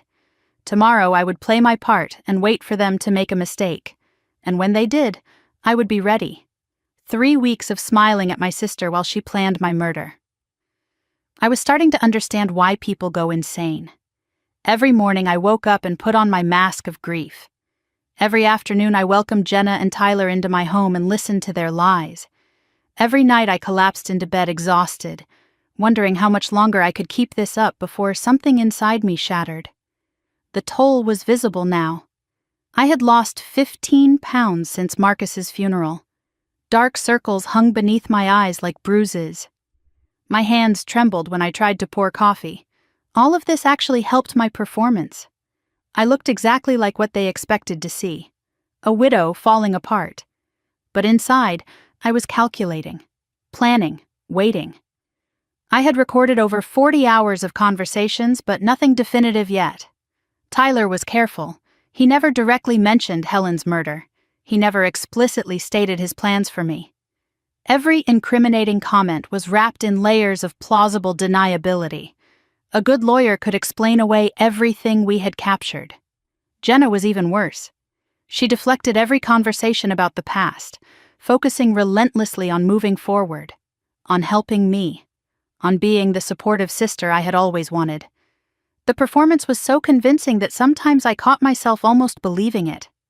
The power of attorney documents still sat unsigned on my kitchen table.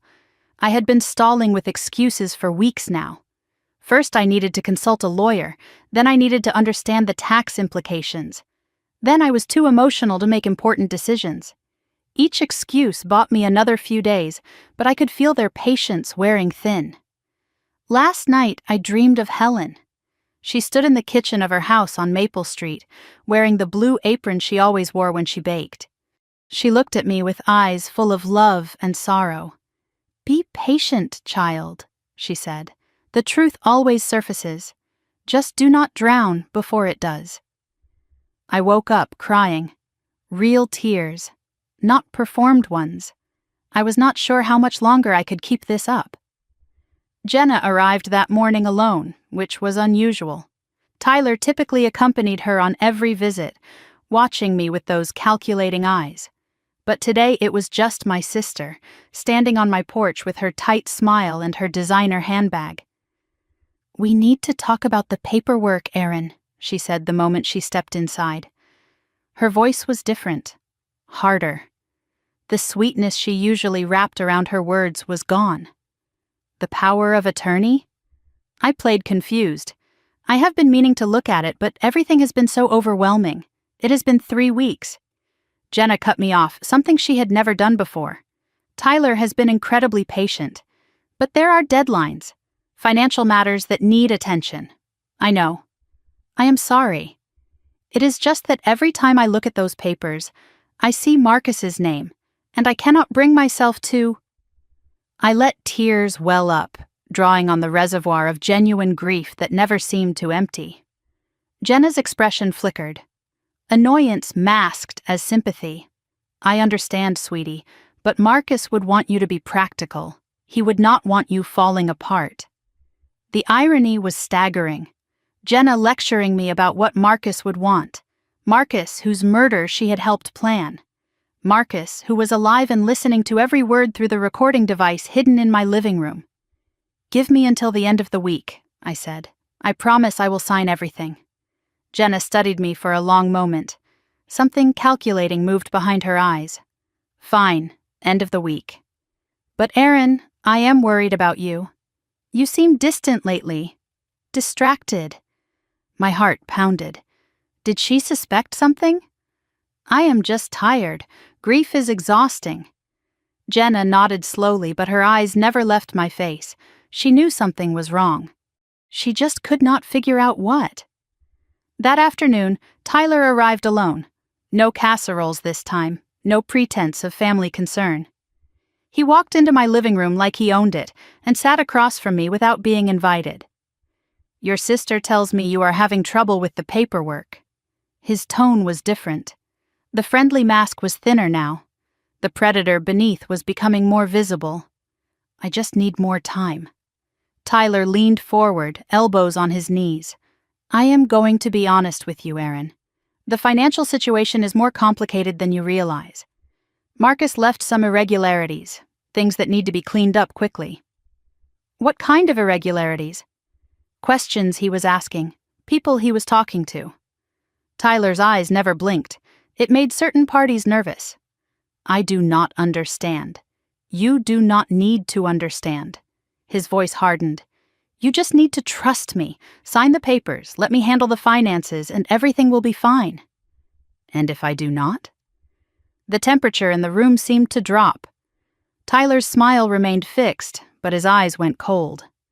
"Bad things happen to people who make life difficult, Erin. Your grandmother learned that lesson." I felt ice spread through my veins. Did he just say what I thought he said? Tyler continued, his voice soft and dangerous. Helen was stubborn too, kept asking questions, digging into things that were none of her business. And then, tragically, she had that stroke. He shrugged, a casual gesture that made my blood boil. Life is fragile. Accidents happen. Health fails, especially when people do not know when to stop. I felt the recording device against my skin, capturing every word. It was not a confession, but it was close. An implicit admission that Helen's death was not natural. I needed to keep him talking. "Are you threatening me, Tyler?" He laughed, a cold, hollow sound. "Threatening? I am protecting you, protecting us. We are family now, Erin. Family looks out for each other. As long as everyone plays their part." He stood and straightened his jacket. "End of the week. Do not make me come back again." After he left, I locked myself in the bathroom and called Marcus on the burner phone. "That is huge," Marcus said after I recounted the conversation. "Helen was stubborn too. She had that stroke. That is practically an admission. It is not enough. A lawyer could argue he was just talking about her being difficult, that the stroke comment was coincidence. You are right. We need more. But Erin, we might have just gotten it." "What do you mean? Ruth contacted me this morning from Maine. She found something. My heart raced. What? A video. Helen recorded it on her phone 3 days before she died. Ruth had it backed up to a cloud account Tyler did not know about. What is on it? Marcus's voice was heavy. Helen. Looking straight at the camera. Naming Tyler Brennan as the person she believes is trying to kill her. My hands started shaking. Marcus played the recording over the phone, and I listened with tears streaming down my face. My name is Helen Whitmore. Helen's voice, frail but determined, filled my ear. I am 78 years old. If you are watching this, it means I am dead, and it probably was not natural causes, she continued. I have evidence that Tyler Brennan, my granddaughter Jenna's fiancé, has been stealing from the family trust. When I confronted him, he threatened me. He said accidents happen to old women who do not know when to keep quiet. Helen's voice broke. I am scared. I have changed my will. I have documented everything. But I do not know if it will be enough. If I die suddenly, a stroke, a fall, anything, please investigate Tyler Brennan. Please protect my granddaughter Erin. A pause. Then, so quietly, I almost missed it. And please do not let Jenna get away with this. She knows. God help me, my own granddaughter knows what Tyler is planning, and she is letting it happen. The video ended. I stood in my bathroom, sobbing silently, my grandmother's voice echoing in my ears. That is the proof, I said. That is everything.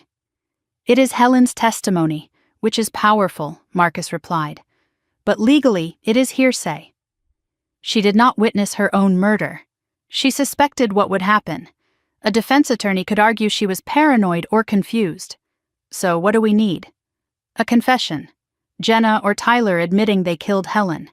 Admitting they are planning to kill you. Something undeniable. The next day, I slipped away from my house under the pretense of grocery shopping. I drove 30 miles to a coffee shop in Hartford, far from anyone who might recognize me. Detective Laura Chen was waiting in a back booth. She was in her early 50s, sharp-featured, with the weary eyes of someone who had seen too much.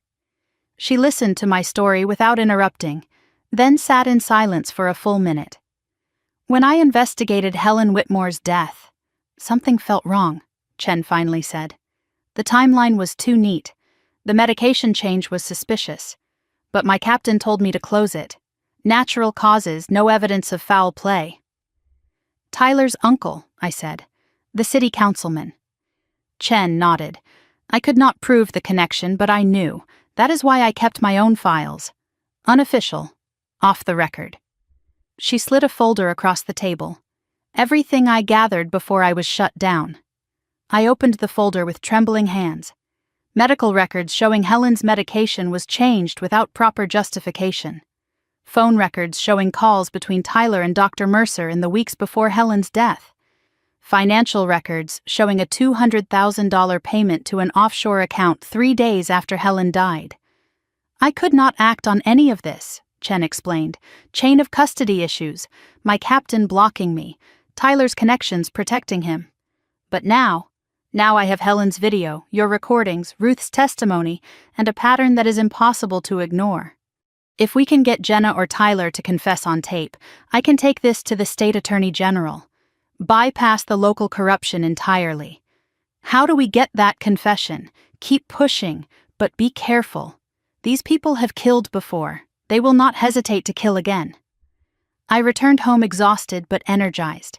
For the first time in weeks, I felt like we might actually win. Helen's video, Tyler's threat, Chen's evidence, the pieces were coming together. I just needed one more push. One moment where Jenna or Tyler said too much. That evening I noticed a car parked down the street.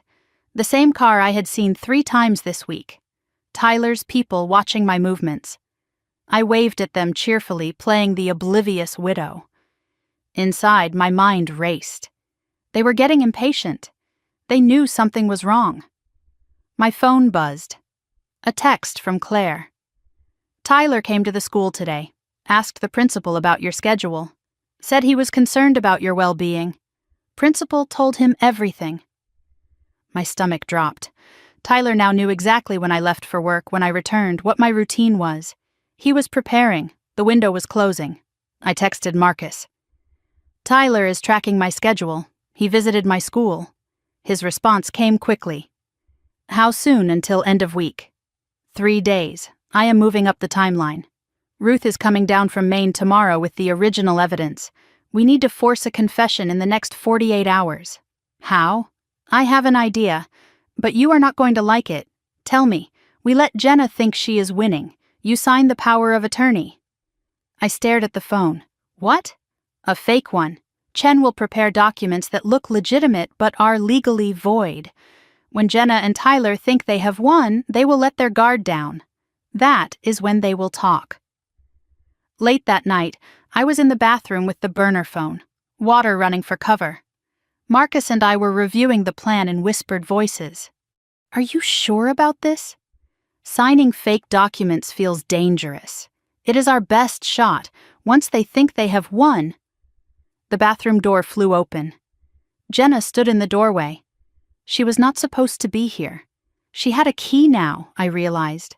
When had she gotten a key? Her eyes went straight to the phone in my hand. Who are you talking to? My heart stopped. The water was still running. The phone was clearly not my regular one. I could not sleep. I was just... Jenna stepped into the bathroom, her face hardening. Give me the phone, Aaron. It is nothing, just a meditation app. You do not have a second phone for meditation apps. Her voice was ice. Who are you talking to? My mind raced. I could not let her see the call log, could not let her know about Marcus. It is nobody, just a grief counselor I have been calling privately. I did not want anyone to know. Jenna held out her hand. Then you will not mind if I check. Time slowed. I saw my options narrowing. If Jenna saw Marcus's number, everything fell apart. If she heard his voice still on the line, we were both dead. I made a split-second decision. I ended the call, deleted the call log, handed over the phone. Fine, check it. But you are being paranoid, Jenna. She scrolled through the phone. Contacts, call history, messages. Everything had been deleted. The phone looked clean. But Jenna was not satisfied. Where did you get this phone? I bought it after Marcus died. I wanted something private, something that did not remind me of him every time it rang. She studied me for a long moment, and I saw something new in her eyes. Suspicion. Calculation. The mask was slipping. You have changed, Aaron. These past few weeks, you are not the same. Grief changes people. Maybe. She handed back the phone. Or maybe grief is not the only thing going on here. She turned and walked out without another word. The front door slammed. Car engine started. Tires screeched. I stood alone in the bathroom, water still running, heart pounding so hard I could hear it over the spray. Jenna knew. She did not have proof, but she knew something was wrong. The game had just changed. Tomorrow I would have to convince my murderous sister that I was still her trusting, broken victim, and somehow I would have to get her to confess before she decided it was safer to just kill me tonight. Jenna moved into my house the next morning, and she brought everything except good intentions. I woke at 6 to the sound of the front door opening, keys jingling in a lock I had never given her permission to copy. By the time I stumbled downstairs in my bathrobe, she was already directing Tyler as he carried boxes through the entryway. 2 suitcases stood in the hallway. A garment bag hung over the banister. Tyler was hauling in what looked like a small electronics box, the kind that held routers and cables and devices I did not want to think about. Good morning, sweetie. Jenna's smile was warm. Her eyes were ice. I have been thinking all night, and I just cannot stand the thought of you alone in this big house. I am staying with you until you are back on your feet. My blood froze, but I forced gratitude into my voice. That is so sweet of you.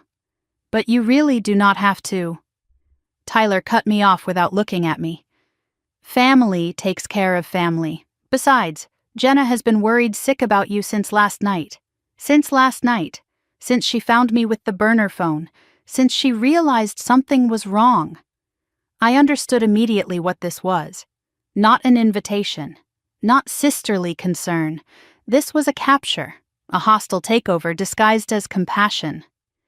If Jenna moved into my house, I would be under constant surveillance. No privacy, no way to contact Marcus, no way to escape when they finally decided it was time. I watched Tyler carry the electronics box upstairs, and as he passed me, I caught a glimpse of what was inside: a baby monitor, a small camera. More listening devices. They were not even trying to hide it anymore. "Security cameras," Jenna said, catching my stare. "Tyler thinks we should have them installed. After Marcus's accident, you can never be too careful." The irony was suffocating. Installing cameras to protect the woman they were planning to kill. Over the next several hours, Tyler systematically dismantled every avenue of escape I had. First, my laptop. He offered to check it for viruses, said there had been reports of scams targeting widows. He took it into the guest room and did not bring it back for 2 hours. When he returned it, I knew without checking that monitoring software had been installed. Every keystroke I made would be visible to him now. Then my phone. He suggested consolidating our family phone plans to save money. Such a practical man, always thinking about finances. He took my regular phone to be updated and returned with a new device that I was certain contained tracking software. Then my car keys. They simply vanished from the hook by the front door. "I moved them somewhere safer," Jenna said when I asked. "You do not need to be driving in your condition. If you need to go anywhere, Tyler or I will take you." By noon, I had no private communication devices, no transportation, and no privacy. The burner phone was still hidden in the tampon box in my bathroom. They had not found it yet, but I could not risk using it with Jenna constantly hovering, constantly watching, constantly finding reasons to check on me. I was completely cut off. That evening, Tyler called a family meeting in my own living room. He sat across from me with documents spread on the coffee table, and all pretense of warmth had evaporated from his face. "We need to discuss the power of attorney, Aaron. It has been long enough." Jenna sat beside him, nodding along like a puppet. "We are just trying to help you, sweetie. You have been so overwhelmed." Tyler slid the documents toward me. "Sign these tonight. I have already set up a meeting with the trust administrator for Monday. We can get everything sorted out within a week." "Tonight?" My voice came out weaker than I intended. "I thought I had until the end of the week. Plans change." Tyler's eyes bore into mine. "You have been distracted lately. We need to move forward before you make any decisions you might regret." The meaning was clear. "Before you do anything that threatens us, I need to read through everything again." I stalled desperately. "I want to understand what I am signing." "You have had 3 weeks to read it." Tyler's jaw tightened with barely contained frustration. Jenna put a hand on his arm, a warning gesture. "Of course you should read it again. Take the evening." "But, Aaron," her voice hardened almost imperceptibly, "sign it before you go to bed tonight. Tyler and I have been very patient." I heard what she was not saying. Sign or else. After they retreated to the guest room, I sat alone with the documents in my lap and felt the walls closing in. The plan had been to receive fake power of attorney papers from Detective Chen, documents that looked legitimate but were legally void. I was supposed to sign those, make Tyler and Jenna think they had won, and wait for them to let their guard down. But communication had been cut before Chen could deliver the fake documents. If I signed tonight, I would be signing real power of attorney, giving Tyler complete legal control over my finances, my assets, my life. And if I refused, they might decide I was too much trouble to keep alive. I was trapped between compliance and death. At 10 o'clock, I excused myself to the bathroom. I locked the door, turned on the shower for cover, and retrieved the burner phone from its hiding spot with trembling hands. I typed a message to Marcus. Trapped. Jenna moved in. "They are forcing POA signature tonight. Need help." I waited. 1 minute, 2 minutes. The water drummed against the shower floor. Steam filled the small room. No response. I could not stay in here much longer without raising suspicion. Finally, 3 dots appeared. Marcus was typing. I know. Claire told me what happened. Ruth arrived this morning with evidence. Chen is ready. Can you stall until tomorrow morning? How? They are watching everything. Fake sick. Anything. We need 12 more hours. What happens in 12 hours? We are coming, all of us. The signing will happen, but on our terms. Trust me, Marcus explained quickly. Chen had prepared everything. The signing would be a setup. They would let Jenna and Tyler think they had won, but the room would be wired. Chen and backup officers would be in position. When Jenna and Tyler dropped their guard, when they finally said something incriminating, the trap would spring shut. What if they do not confess? What if they are too careful? Then we provoke them. You will mention something only Helen's killer would know. Something Ruth told us. What if it does not work? Then I walk in. And when they see me alive, they will either confess or make a move. Either way, we will have them. Fear gripped my chest. Marcus, if you reveal yourself before they confess, they could claim you faked your death to frame them. It could backfire. I know the risks. But I am not letting you face them alone anymore. Tomorrow morning. Hold on until then. A knock on the bathroom door made me jump. Aaron? Jenna's voice suspicious. You have been in there a while. Everything okay? I hid the phone, flushed the toilet, ran the sink. Fine. Just feeling a little nauseous. Be out in a minute. I typed one final message. Tomorrow. I will be ready. Then I deleted everything and hid the phone again. I emerged from the bathroom, pressing a hand to my stomach, letting my face go pale. I did not have to fake the trembling. That was real enough. I think I am getting sick, I said. My stomach is doing flips. Jenna studied me with narrowed eyes. Sick? You seemed fine an hour ago. It comes and goes. Maybe it is stress, or something I ate. Tyler appeared in the hallway behind her, arms crossed. You can still sign documents with an upset stomach. I can barely stand up straight. I let myself stagger slightly, caught myself on the doorframe. Please, just give me tonight. I will sign first thing in the morning. The performance drew on real exhaustion, real fear, real desperation. I watched Jenna and Tyler exchange one of their silent looks, that wordless communication between co-conspirators. Fine, Jenna finally said, first thing in the morning. But Aaron, I mean it. No more delays. I retreated to my bedroom and collapsed on the bed. 12 hours.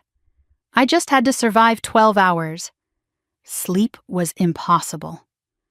I lay awake listening to Jenna and Tyler move around my house, their footsteps creaking on the floorboards, their voices murmuring in low tones I could not quite make out. Once, I heard footsteps stop outside my bedroom door.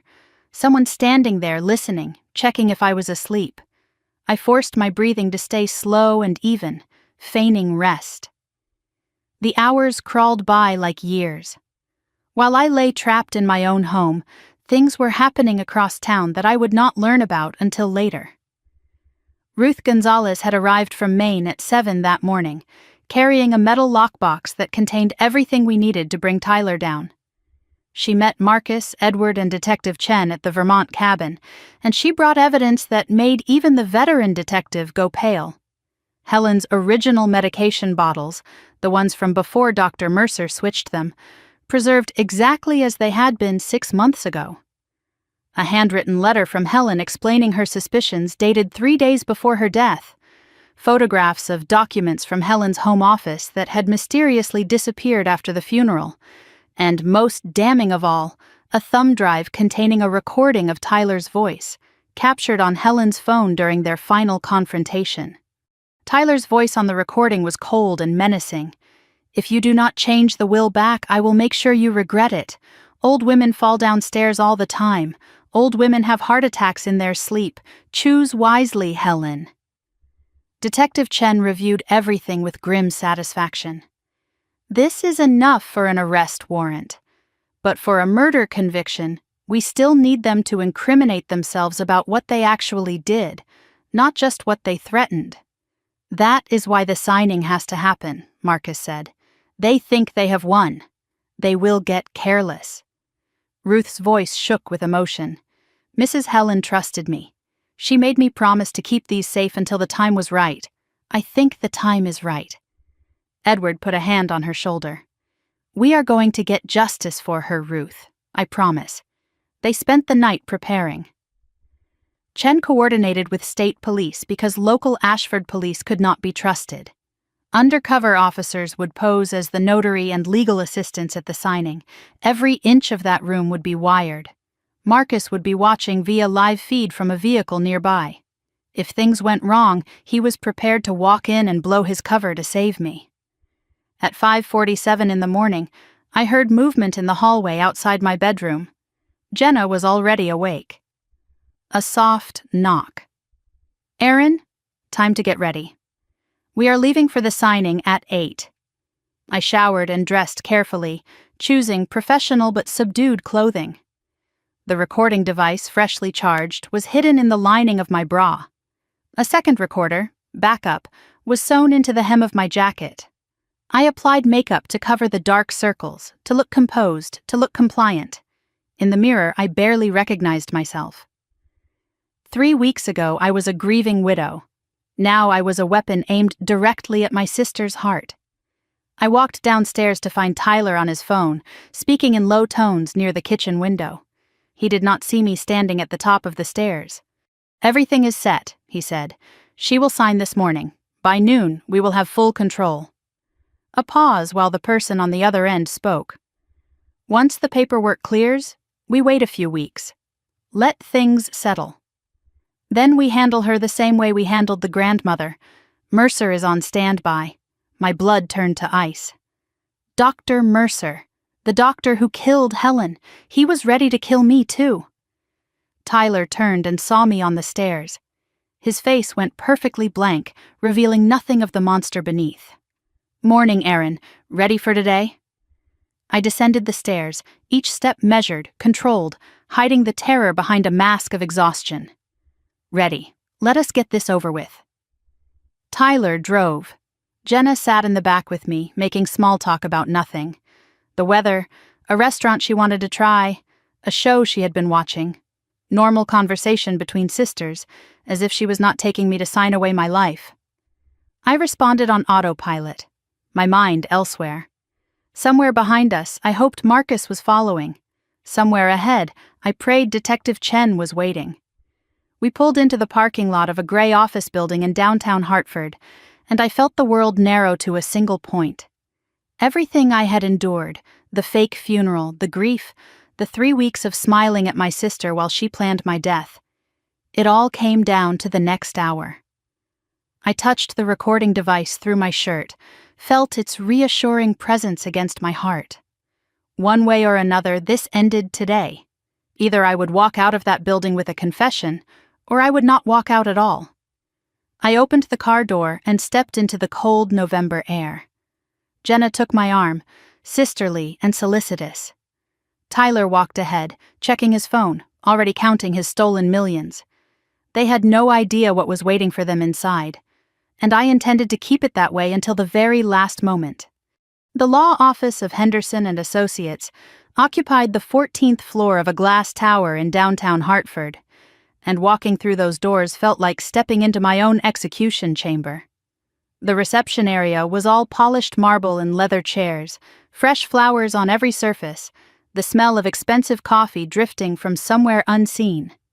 Everything designed to project legitimacy and trustworthiness, everything a lie. A receptionist greeted us with a professional smile. "The McCall party? Mr. Henderson is ready for you." I studied her face as she led us down the hallway. Younger than I expected, with alert eyes that seemed to take in everything without appearing to look at anything. I wondered if she was one of Detective Chen's undercover officers. I had no way to know. I was not supposed to know the details. Plausible deniability, Marcus had called it. We were shown into a conference room with floor-to-ceiling windows overlooking the Hartford skyline. A long mahogany table dominated the space. 8 leather chairs arranged around it, documents already spread across the polished surface. A man in his 60s rose to greet us. William Henderson, attorney at law, according to the nameplate on the door. His handshake was firm, his smile practiced. Mrs. McCall, my condolences on your loss. Please have a seat. We will try to make this as painless as possible. I searched his face for any sign that he was part of the trap. Nothing. Either he was an excellent actor or he was exactly what he appeared to be, a real attorney unknowingly participating in the takedown of 2 murderers. 2 other people waited in the room.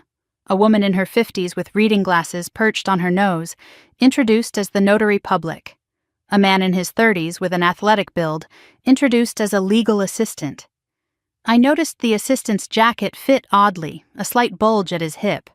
A gun, maybe. Or maybe I was seeing threats everywhere.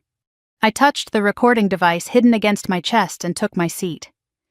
Please have a seat, Henderson said, gesturing to the chairs. Let us begin. We settled around the table, Aaron on one side, Jenna and Tyler on the other. Like opposing armies meeting for a treaty signing that both sides knew would be broken. Henderson began explaining the documents in his measured, professional voice. Power of attorney. Financial management authorization. Trust access forms. Each one designed to transfer control of my life into Tyler's hands. I picked up the first page and pretended to read it carefully. The plan was to stall, ask questions, wait for them to get frustrated enough to make a mistake. I have a question about this section, I said, pointing to a paragraph about asset management. Henderson explained. I nodded thoughtfully and asked another question, then another. 20 minutes passed. I had signed nothing. Tyler's patience cracked first. Aaron, we have been over all of this, multiple times. Just sign the documents. I want to make sure I understand what I am agreeing to. I kept my voice meek, confused. This is my entire financial future. Jenna's smile tightened. We know, sweetie. That is why we are here to help. But you are making this much more complicated than it needs to be. I looked at my sister, really looked at her. The mask she had worn for weeks was thinner than ever. Frustration leaked through the cracks. Impatience made her jaw tight and her eyes hard. Good. Impatient people make mistakes. I set down the pen and folded my hands on the table. Actually, before I sign anything, I need to ask you both something. Tyler and Jenna exchanged a glance. That silent communication between co-conspirators. What now? Tyler's voice carried an edge. I took a breath. I need to ask you about Grandma Helen. The temperature in the room dropped 10 degrees. Jenna's face went blank. Tyler's eyes narrowed to slits. What about her? Jenna asked carefully. I have been thinking about how she died. The stroke, the timing of everything. Silence. Henderson looked confused. The notary and legal assistant were motionless, watching. Your grandmother was elderly, Tyler said. His voice was controlled but tight. She had health problems. It was sad but not unexpected. Was it, though? I let my voice sharpen slightly. Because I have been doing some research. Jenna's hands clenched on the table. Research? What kind of research? The kind that raises questions. I held Tyler's gaze. Like why her medication was changed 6 weeks before she died. Like why the doctor who changed it received $200,000 right after her funeral. Tyler's composure cracked. Just for a second, but I saw it. A flash of something that might have been fear. Where did you hear that? His voice was sharp now, all pretense of friendliness gone. Does it matter?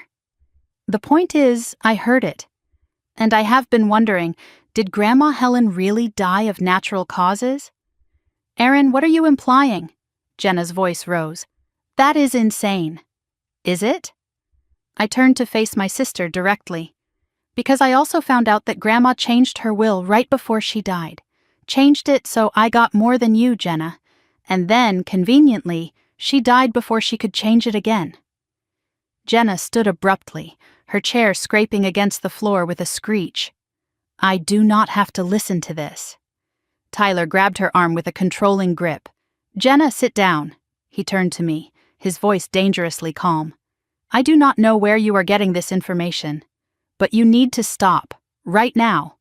Or what? I let the words hang in the air. Something bad will happen to me, like it happened to Helen? Enough. Tyler slammed his palm on the table.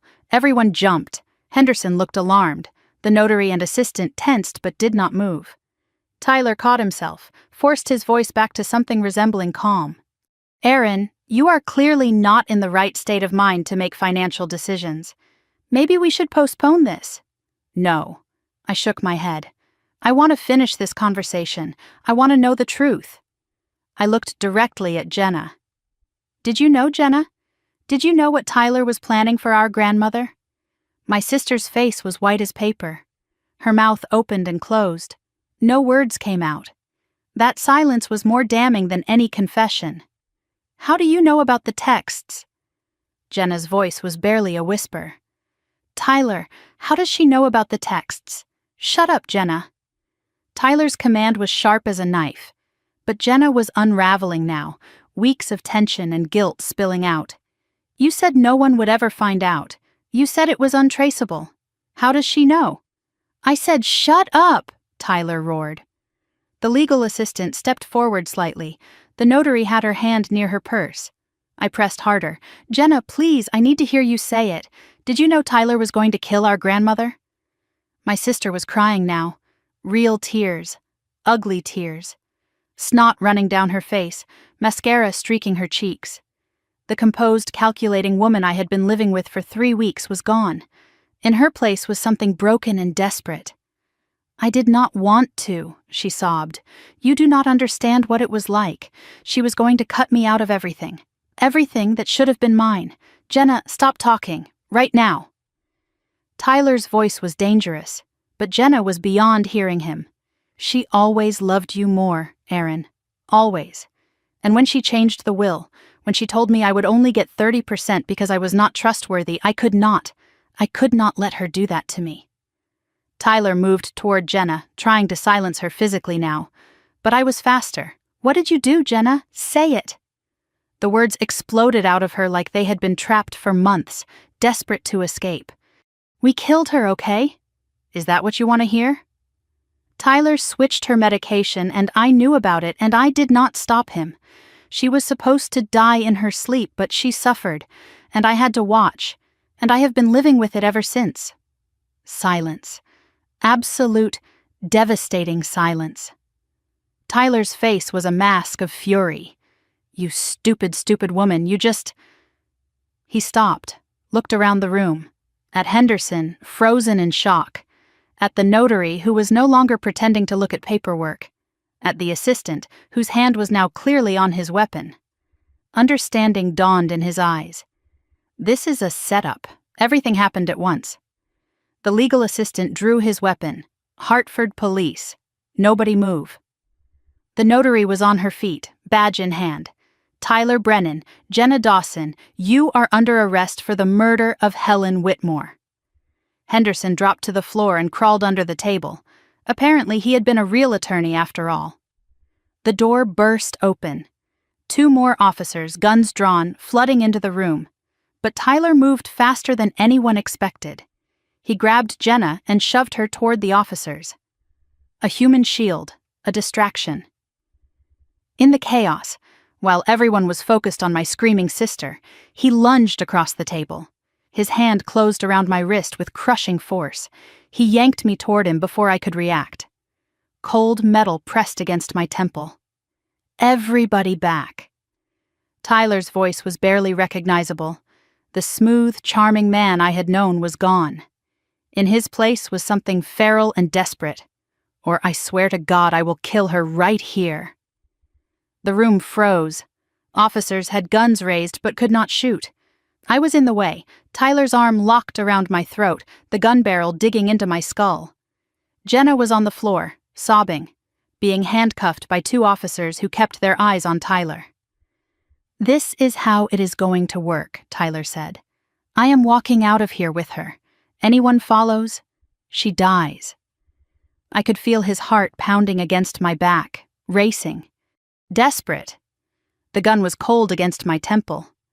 This was not part of the plan. I was supposed to get a confession and walk away.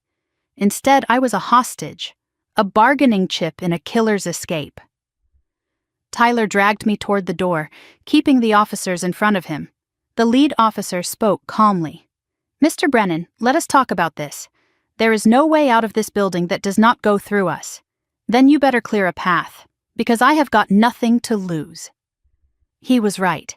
He had just heard his fiancée confess to murder. He was going to prison for life. What was one more body at this point? He backed us into the hallway. Officers followed at a distance, weapons raised, waiting for an opportunity that was not coming.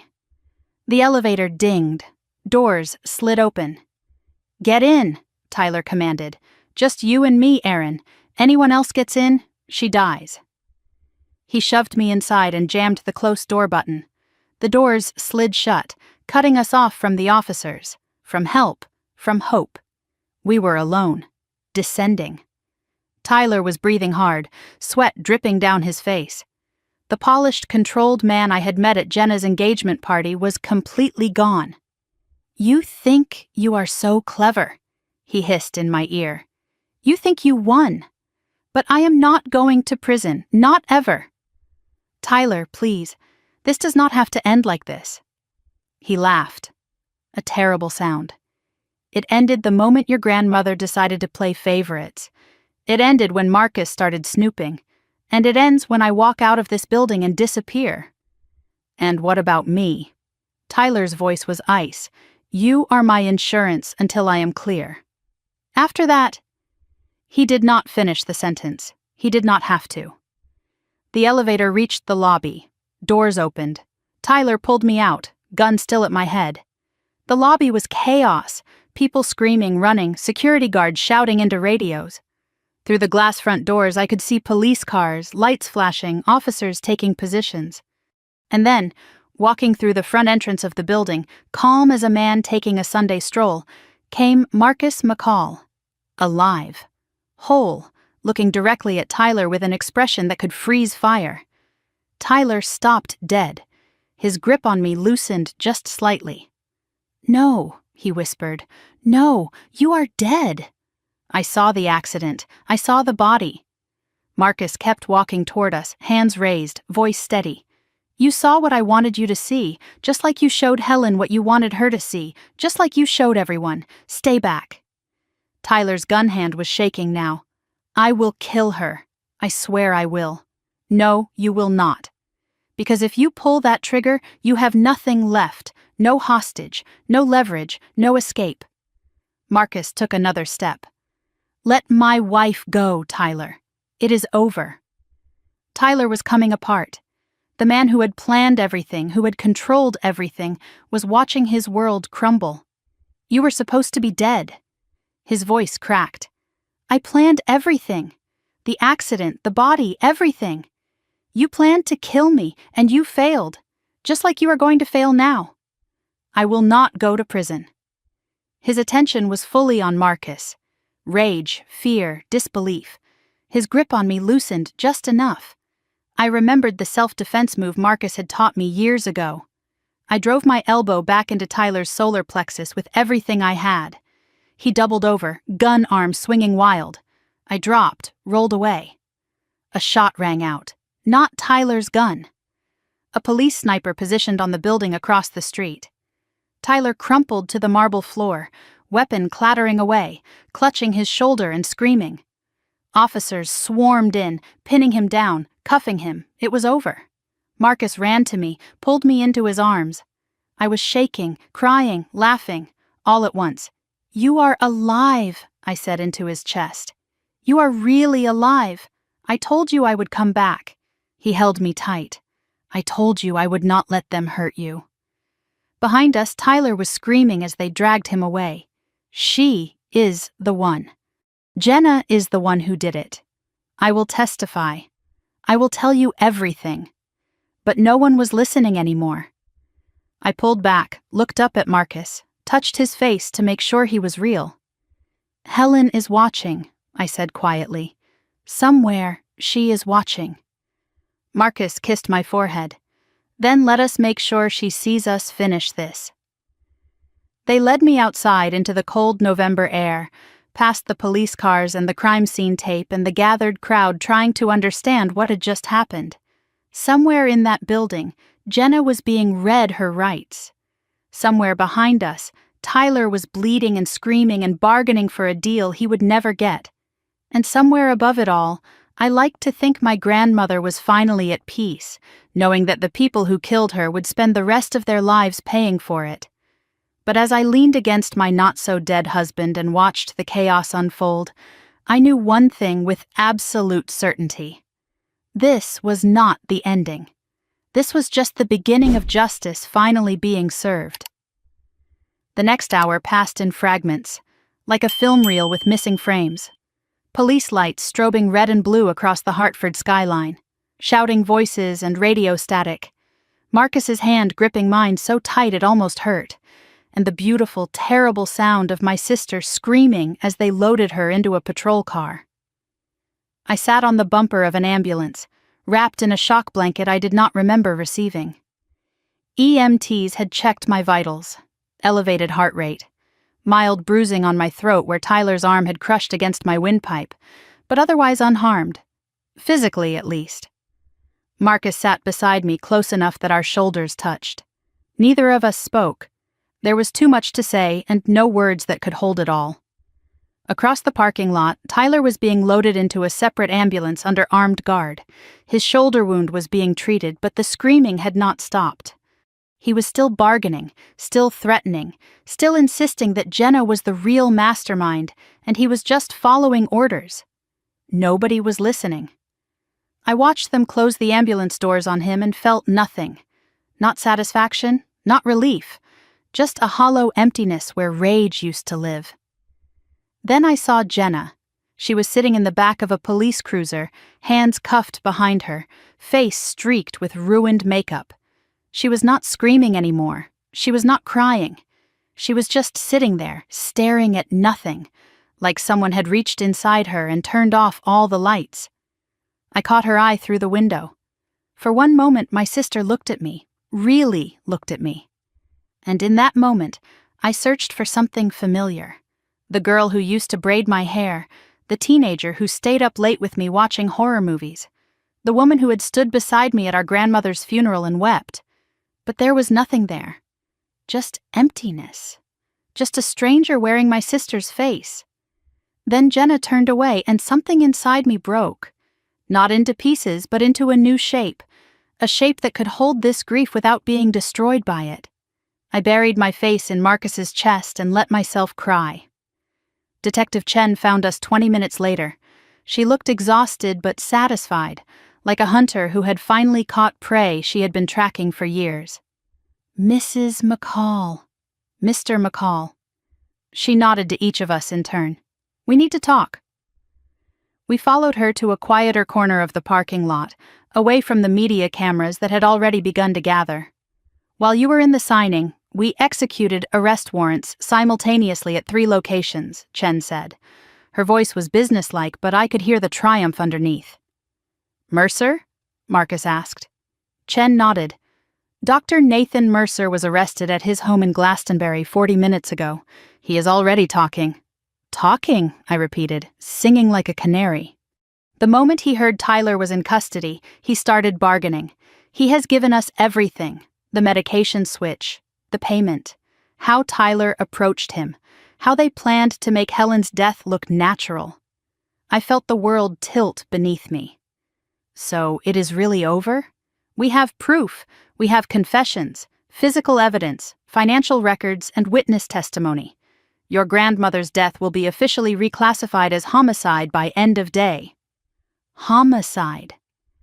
The word I had known was true but had never heard spoken officially. Helen did not die of natural causes. She was murdered. And now, finally, the world would know. What about Jenna? My voice came out as barely a whisper. Chen's expression softened slightly. Your sister is facing charges of conspiracy to commit murder, accessory to murder and fraud. The confession she made in that room, there is no coming back from that. How long? If convicted? 15 to 25 years. possibly more depending on what else the investigation uncovers. I did the math in my head. Jenna was 32. She could be nearly 60 when she got out, if she got out at all. I should have felt something. Satisfaction that justice was being served, relief that the nightmare was ending. But all I felt was tired, bone-deep, exhausted in a way that sleep could never fix. They took us to Hartford Police Headquarters for formal statements. The building was buzzing with activity. This was the biggest case the department had seen in years, and everyone wanted a piece of it. Marcus and I were separated for individual interviews. Being apart from him, even for just a few hours, made my chest tight with anxiety.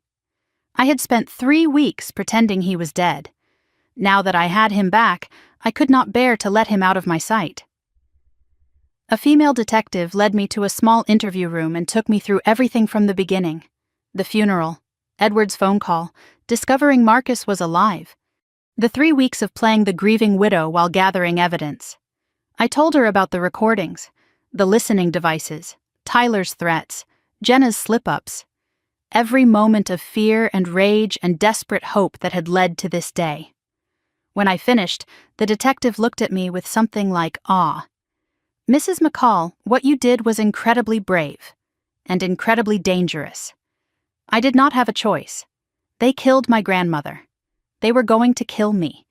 Most people would have run, would have gone to police and hoped for the best. Running would not have gotten justice for Helen, and hoping is not a strategy." After my interview, I found myself asking the question that had been nagging at me since Tyler was taken down. Is Marcus in trouble for faking his death? The detective hesitated. That is complicated. Technically, filing a false death certificate is a crime. But given the circumstances, the imminent threat to his life, the fact that he was cooperating with law enforcement to expose murderers, the DA is inclined to be lenient. Inclined? Off the record? The detective almost smiled.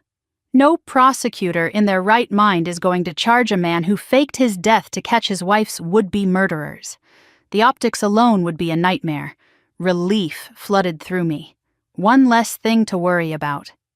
It was late afternoon when they finally released us. Edward Collins was waiting outside with his car, patient as always.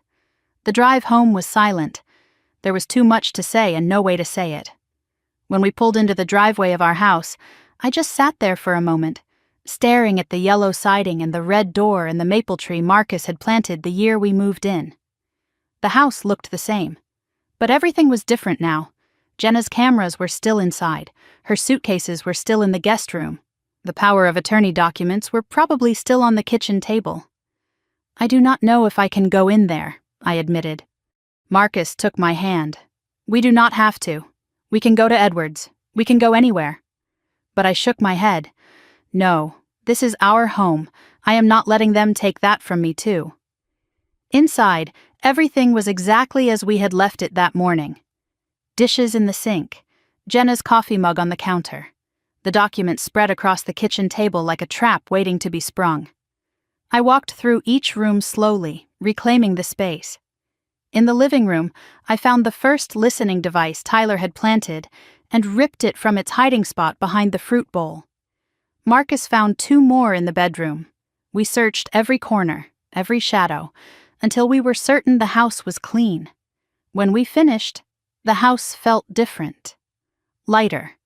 Like we had exorcised a ghost. We ended up in our bedroom, sitting on the edge of the bed, finally alone for the first time since that moment in Edward's office when I had discovered my husband was alive. "I am sorry," Marcus said, "for all of it, for lying to you, for making you grieve. Do not apologize." I took his hand. "You saved my life. I put you through hell first. We went through hell together, and we came out the other side." I leaned against him, exhausted, drained, but somehow whole. "What happens now?" I asked. "Now we wait for the trial. We testify. We watch them go to prison. And then?" Marcus was quiet for a long moment. "And then we figure out how to live again." That evening, Ruth Gonzalez and Edward Collins came to the house. It was the first time I had met Ruth in person. She was small, gray-haired, with kind eyes that had seen too much. She brought one final gift, a letter from Helen. "Mrs. Helen gave this to me the day before she died," Ruth said, her voice trembling. "She told me to give it to you only if the worst happened." I took the envelope with shaking hands. My name was written on the front in Helen's elegant script. The handwriting I had known my whole life, the handwriting I would never see again. I opened it and read aloud. "My dearest Aaron, if you are reading this, then I am gone, and things have happened the way I feared they would. I want you to know that I am not afraid of death. I have lived a good life, loved deeply, and been loved in return. What I fear is leaving you unprotected. I have done everything I can to prepare. The documents, the evidence, the people I have trusted with pieces of the truth. But in the end, the thing that matters most is not money or proof or legal protection. It is you, your strength, your courage, your good heart. I changed my will not because I loved you more than Jenna, but because I trusted you more. Because I knew that you would use this inheritance to do good, not just for yourself, but for others. Take care of our family's legacy, Aaron, and if Jenna was involved in my death, know that I forgive her. I do not expect you to forgive her. That is your choice to make. But I choose to remember her as the little girl who used to pick wildflowers for me, not as whatever she became. I love you forever. Grandma Helen." By the time I finished reading, everyone in the room was crying. Marcus, Edward, Ruth, me. "Mrs. Helen was a good woman," Ruth said quietly, "the best I ever knew." I folded the letter carefully and pressed it against my heart. We are going to honor her. Everything she built, everything she believed in. We are going to make sure it matters. The next morning, the story exploded across national news. Connecticut man fakes death to expose wife's killers. Sister arrested for grandmother's murder. Trust fund tragedy ends in multiple arrests. The headlines were everywhere. The phone would not stop ringing. Journalists, television producers, old friends who had seen the news and wanted details. I turned off my phone and let the world spin without me. I watched the news coverage with a strange sense of detachment. They were showing photographs of Jenna, her mugshot, but also old family photos that someone had leaked to the press. Jenna at Christmas, Jenna at her college graduation, Jenna and me as children, holding hands and smiling at the camera. The commentators dissected our family like a case study. Sibling rivalry turned deadly. Inheritance disputes lead to murder. The American family's dark side exposed. I turned off the television. "They are turning it into entertainment," I said. Marcus put his arm around me. "Let them. The only story that matters is the one told in court." The district attorney called that afternoon. He wanted to meet with us personally. The case was being fast-tracked, too high profile to let languish. "Your testimony will be crucial," he told us. "Yours and your husband's. Are you prepared for what that means?" "It means sitting in a courtroom and telling strangers how my sister helped murder my grandmother, how her fiancé held a gun to my head. It means reliving the worst moments of your life in public. Defense attorneys will try to break you. They will attack your credibility, your marriage, your relationship with your sister." I met his eyes without flinching. I spent 3 weeks smiling at murderers. I think I can handle lawyers. 1 week later, I made a decision that I knew might be a mistake. I asked to visit Jenna in prison. The women's correctional facility was 40 minutes from Ashford. Gray walls, fluorescent lights, the smell of industrial cleaner, and despair. I waited in the visiting room on a plastic chair, staring at the wire mesh barrier that would separate me from my sister. When they brought Jenna in, I barely recognized her. She had aged 10 years in 1 week. No makeup, hair unwashed and hanging limp, eyes hollow and empty. She sat down across from me and said nothing. "Why are you here?" she finally asked. "I do not know. I needed to see you, to understand." Jenna laughed, a bitter, broken sound. "Understand what? That I am a monster? That I helped kill our grandmother for money? I need to understand how. How you became this person. The Jenna I knew would never... The Jenna you knew was a lie. My sister cut me off, her voice hard. She was always a lie. The good sister, the supportive one. I was drowning in jealousy my whole life, Aaron. You just never bothered to notice. So, this is my fault? No, this is my fault. But you do not get to be innocent either. You walked through life being loved, being chosen, being special, and you never once thought about what that left for me. I stared at my sister, searching for something. Remorse, guilt, the person she used to be. Do you regret it? I asked quietly. Any of it? Jenna was silent for a long time. When she finally spoke, her voice was flat and dead. I regret getting caught. I regret trusting Tyler. I regret that Grandma suffered. That was not supposed to happen. But do you regret killing her? Jenna met my eyes, and in that moment I saw the truth. She was going to give you everything, everything that should have been shared, everything that should have been mine. So no, Aaron. I do not regret wanting what I deserved. I just regret that you got in the way. I stood. My legs were shaking, but my voice was steady. Goodbye, Jenna. I walked toward the door. Aaron! Her voice followed me. Aaron, wait. I did not mean it. I am sorry. Aaron. But I kept walking, through the doors, into the cold November air, into a future without my sister. I drove home with Jenna's words echoing in my skull. I do not regret wanting what I deserved. And I finally understood something I should have seen years ago. My sister did not become a monster because of Tyler. She had always been capable of this. Tyler just gave her permission. As I pulled into our driveway and saw Marcus waiting on the porch, I made a decision. I would testify. I would tell the truth. And I would never let myself feel guilty for being loved, for being chosen, for being someone my grandmother trusted. Jenna made her choices.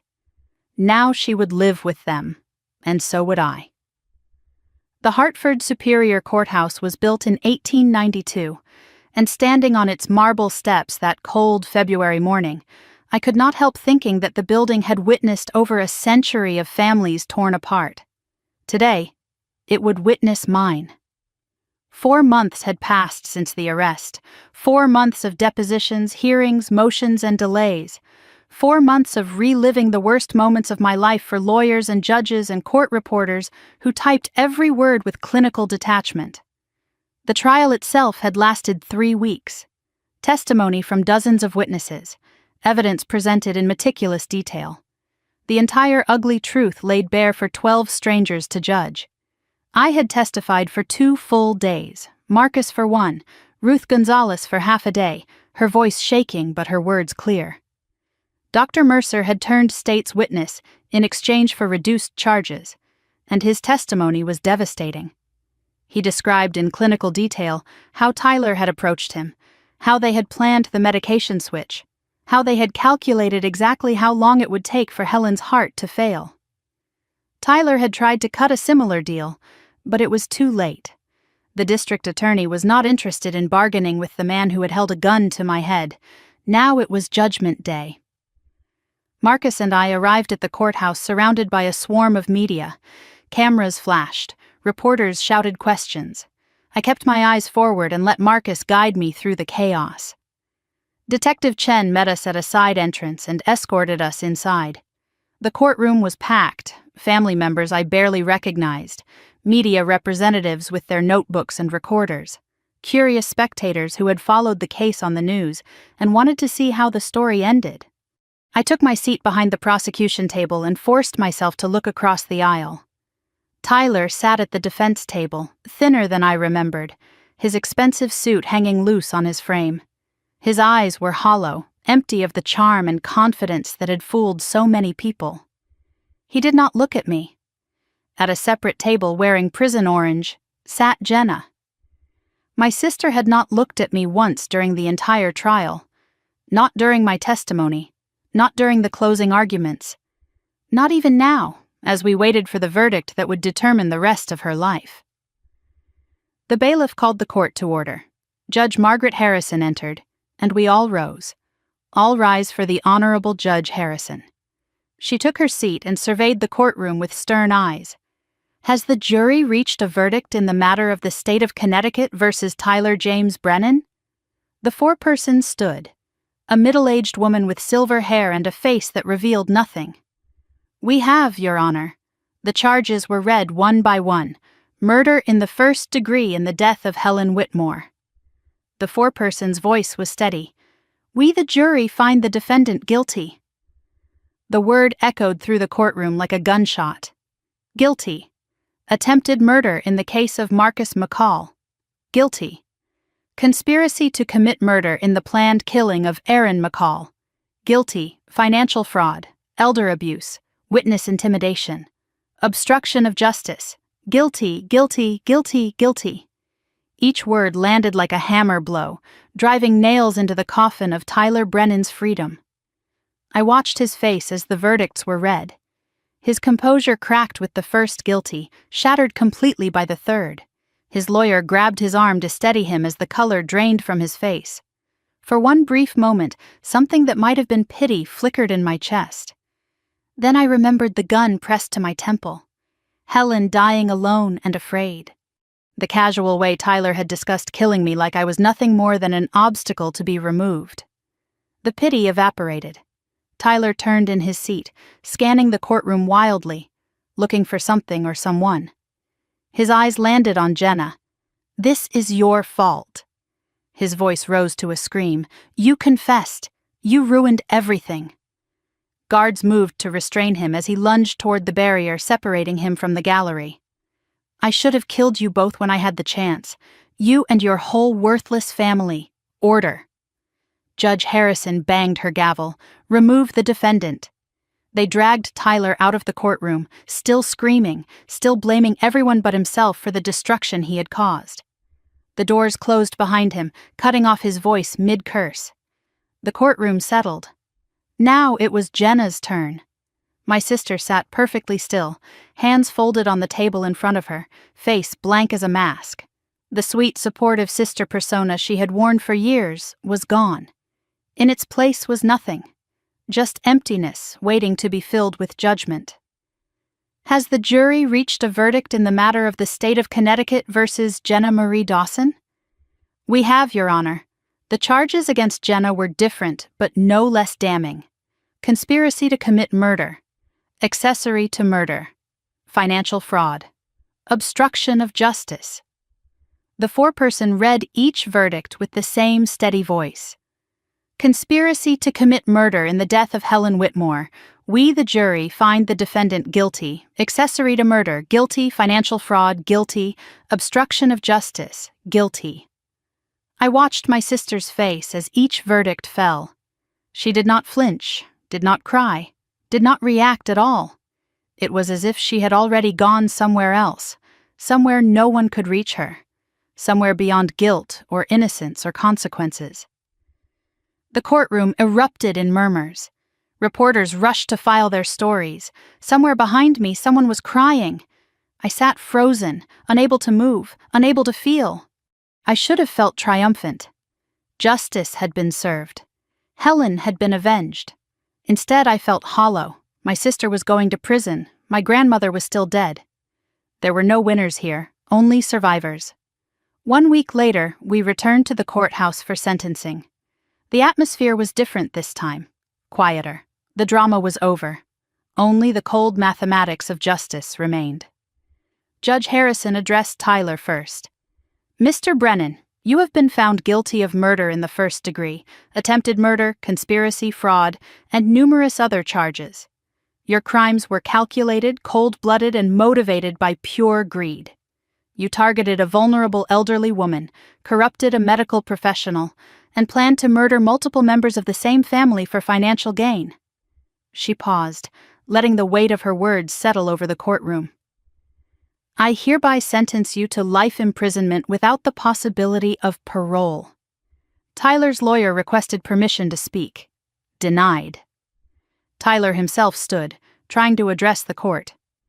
Your Honor, I want it on record that Jenna Dawson was the driving force behind. "Sit down, Mr. Brennan." Judge Harrison's voice cut through his protest like a blade. "Your attempts to deflect blame have been noted and rejected by this court." Tyler sat. For the first time since I had known him, he looked genuinely afraid. Life without parole. He would die in prison. The charming, calculating predator who had destroyed my family would never see freedom again. I watched them lead him away in chains and felt nothing but relief. Then it was Jenna's turn. My sister stood beside her public defender, small and pale in her prison uniform. Judge Harrison's voice was different now. Not softer, but more complex, layered with something that might have been sorrow. "Ms. Dawson, your case is more complicated. You were not the primary architect of these crimes. However, you were not a passive bystander either. You actively participated in the murder of your grandmother, a woman who loved you, who raised you, who trusted you until the very end." Jenna's mask cracked. A single tear rolled down her cheek. "The court recognizes that you were influenced by Tyler Brennan, but influence is not control. You had choices. You made the wrong ones. The sentence was 20 years, with possibility of parole after 15. I did the math again. Jenna was 32. She would be 47 at the earliest when she walked free. If she walked free. If the parole board believed she had been rehabilitated. If she survived 15 years in prison. Before being led away, Jenna was allowed to make a statement. She stood slowly, her chains rattling in the silent courtroom, and faced the gallery. "I want to say something to my sister."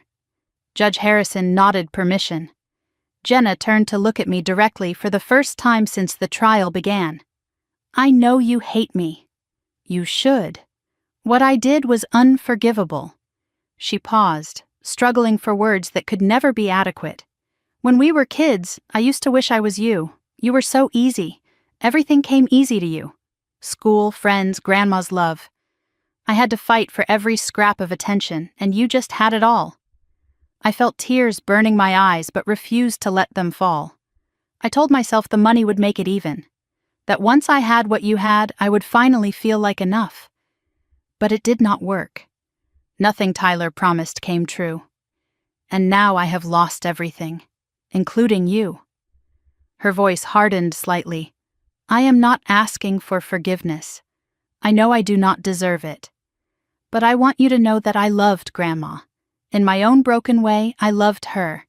And I will spend the rest of my life regretting that I let that love get poisoned by jealousy." She stopped, looked down at her shackled hands. "That is all. I am done." Guards moved to escort her out. At the door, she stopped and looked back one final time. "Goodbye, Aaron." Then she was gone. 2 days later, there was a separate hearing for Dr. Nathan Mercer. He had pleaded guilty months ago in exchange for his testimony against Tyler. But guilty pleas still required sentencing. Dr. Mercer stood before Judge Harrison looking nothing like the confident physician he had once been. Gray, diminished, beaten. His lawyer argued for leniency, cooperation with authorities, no prior criminal record, genuine remorse. The prosecution argued for maximum punishment. He had violated his sacred oath. He had killed a patient for money. He had betrayed everything the medical profession was supposed to represent. Judge Harrison's verdict was 12 years in federal prison and permanent revocation of his medical license. Before being led away, Mercer turned to address me directly. "I became a doctor to save lives. I do not know when that changed. I do not know when money became more important than the oath I swore." His voice cracked. "I am sorry. I know that means nothing. But I am sorry. I said nothing. I did not owe him absolution." After the hearing, Detective Chen briefed us on the ongoing investigation. Tyler's uncle, the city councilman who had protected him for years, had resigned under a cloud of corruption allegations. The police captain who had suppressed the original investigation into Helen's death had been suspended pending internal review. The bank employees who had leaked confidential trust information were facing charges of their own. The entire network Tyler had built was collapsing, one domino at a time. Your grandmother would be proud, Chen said quietly. My grandmother would have preferred to be alive. Chen nodded, but since that was not possible, this is the next best thing. 1 week after sentencing, Marcus and I were summoned to Ashford Town Hall. We were met by the mayor, the new police chief, and a representative from the state medical examiner's office. They led us to a small conference room where documents were spread across a table. The medical examiner presented the official form. Helen Margaret Whitmore. Death certificate amended. Original cause of death. Cerebrovascular accident. Amended cause of death. Homicide by poisoning via medication tampering. Manner of death, homicide. The word homicide was printed in stark black ink. Official, permanent, true. The mayor spoke next. On behalf of the town of Ashford, I want to extend our deepest apologies to the Whitmore family. Helen Whitmore was a pillar of this community for over 50 years. She served on our town council. She contributed to countless charities. She touched hundreds of lives. She deserved better from us. She deserved justice when she was alive. We failed her then. We will not fail her memory now. A formal apology. A public acknowledgement. It did not bring Helen back. Nothing could. But it mattered. Somehow it mattered. That afternoon, Marcus and I drove to the cemetery. Helen's headstone stood gray and solid against the winter sky. Simple and elegant, just like she had been. I knelt beside it and placed fresh flowers in the built-in vase. Wild flowers, the kind Jenna used to pick when we were children. Before everything went wrong. We did it, Grandma. I whispered the words against the cold stone. They are going to prison. All of them. Your name is cleared. Everyone knows the truth. I touched the smooth granite, tracing the letters of her name with my fingertips. I wish you were here. I wish I could have saved you instead of avenging you. Marcus stood behind me, his hand warm on my shoulder. She knows, he said quietly. Wherever she is, she knows. I stood and looked at my grandmother's grave, at the peaceful rows of headstones stretching across the winter landscape, at the bare trees waiting for spring. I want to do something, I said. Marcus looked at me. What kind of something? Grandma left me almost $3 million. Money I never asked for, never expected, money that people killed for. I turned to face my husband. I do not want it sitting in a bank account. I do not want it buying things I do not need. I want it to mean something. I want Helen's death to mean something beyond revenge. What are you thinking? A foundation. Something that helps other families. Other elderly people being targeted and manipulated and abused. Something that gives them what Helen did not have. Someone in their corner before it is too late. Marcus was quiet for a moment. Then he smiled. Helen would love that. Then let us do it. Let us turn all this pain into something that matters. We walked out of that cemetery hand in hand, leaving the graves and the grief behind us but carrying something else forward. A purpose. Tyler Brennan and my sister had tried to destroy our family for money. They had failed.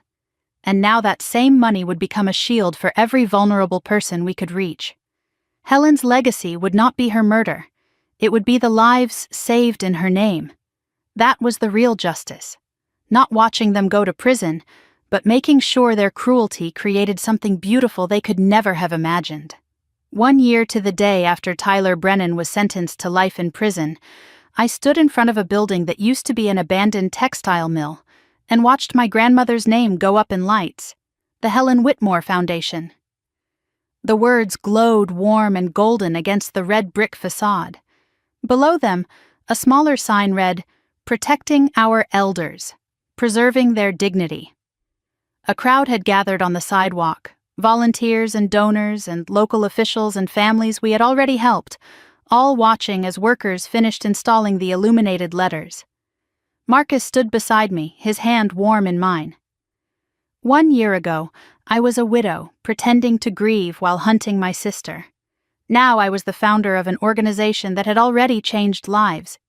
The money that people had killed for had become a shield for the vulnerable. The irony was not lost on me. Neither was the justice.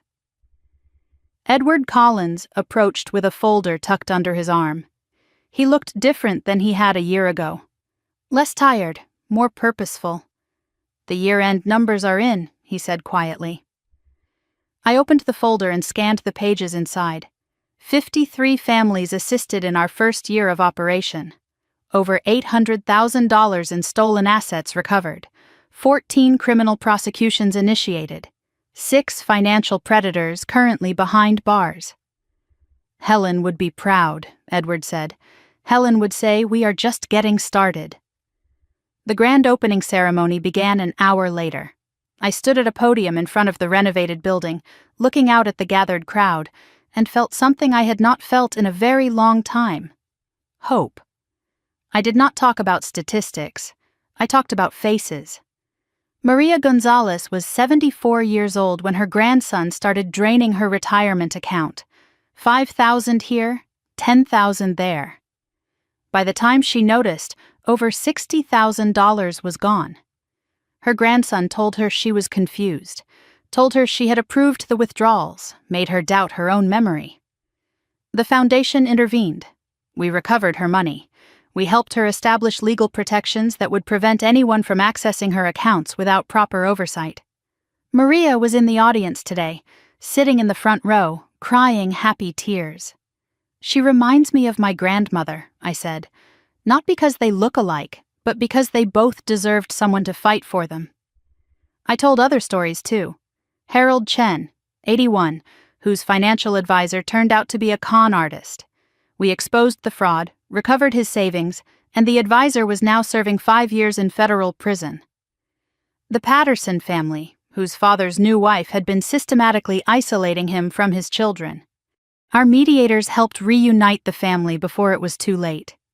Each story was Helen's story repeated, but with a different ending. "Every person in this room has been touched by betrayal," I said. "By people who should have protected them, but chose to exploit them instead. I know that pain personally. I lived it. I almost died from it." I paused, letting the weight of those words settle. But I also learned something. Pain can become purpose. Grief can become action. And justice, real justice, is not just about punishing the guilty. It is about protecting the innocent. After my speech, I mingled with the crowd. The team that had made this possible surrounded me, and I felt grateful for every single one of them. Detective Laura Chen had retired from Hartford Police Department 6 months ago. She was now our Director of Investigations, using 30 years of law enforcement experience to help families navigate the legal system. "I spent my career watching cases like Helen's get swept under the rug," Chen told a group of donors. "Now I actually get to do something about them." Claire Mitchell was there too. My former colleague from Lincoln Elementary had quit teaching to become the Foundation's volunteer coordinator. She had recruited over 200 volunteers in the past year, many of them retired teachers and nurses and social workers who wanted to make a difference. "I always wanted to do more than grade papers," Claire said. "When I saw what Tyler was doing to Aaron, I realized there are monsters everywhere. I wanted to help fight them." Edward Collins remained our board chair, his connection to Helen giving the organization both credibility and soul. "I made a promise to Helen 40 years ago," he told the crowd. "I told her I would always be there for her family. This is me keeping that promise." One person was notably missing from the celebration. Ruth Gonzalez had passed away peacefully in her sleep 3 months ago. She was 81 years old, and she had lived just long enough to see the foundation launch. Just long enough to know that her testimony had mattered, that the evidence she had protected for so long had helped bring murderers to justice. A photograph of Ruth stood on the memorial table beside Helen's portrait.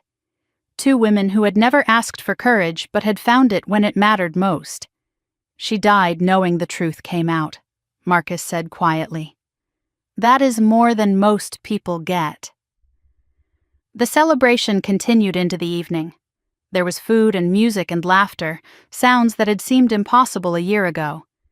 And then came a special announcement that Marcus had been keeping secret. He took the microphone with obvious reluctance. Public speaking had never been his strength, but the words he spoke were worth the discomfort. "I wrote a book," he said simply. "It is called Dead Man's Justice: How I Faked My Death to Catch My Wife's Killers." The crowd murmured with interest. Several reporters in attendance started taking notes. Publishers Weekly already reviewed it, Marcus continued. They called it a gripping true crime memoir. All proceeds go directly to the foundation. He paused, looking out at the gathered faces. "I am not a hero. I am just a man who got lucky and got angry in the right order." Laughter rippled through the crowd. When I discovered what Tyler and Jenna were doing, I had a choice: run and hide, go to police who might be corrupt, or fight back in a way they would never expect. He looked at me. I chose to fight. But I could not have done any of it without the bravest woman I have ever known.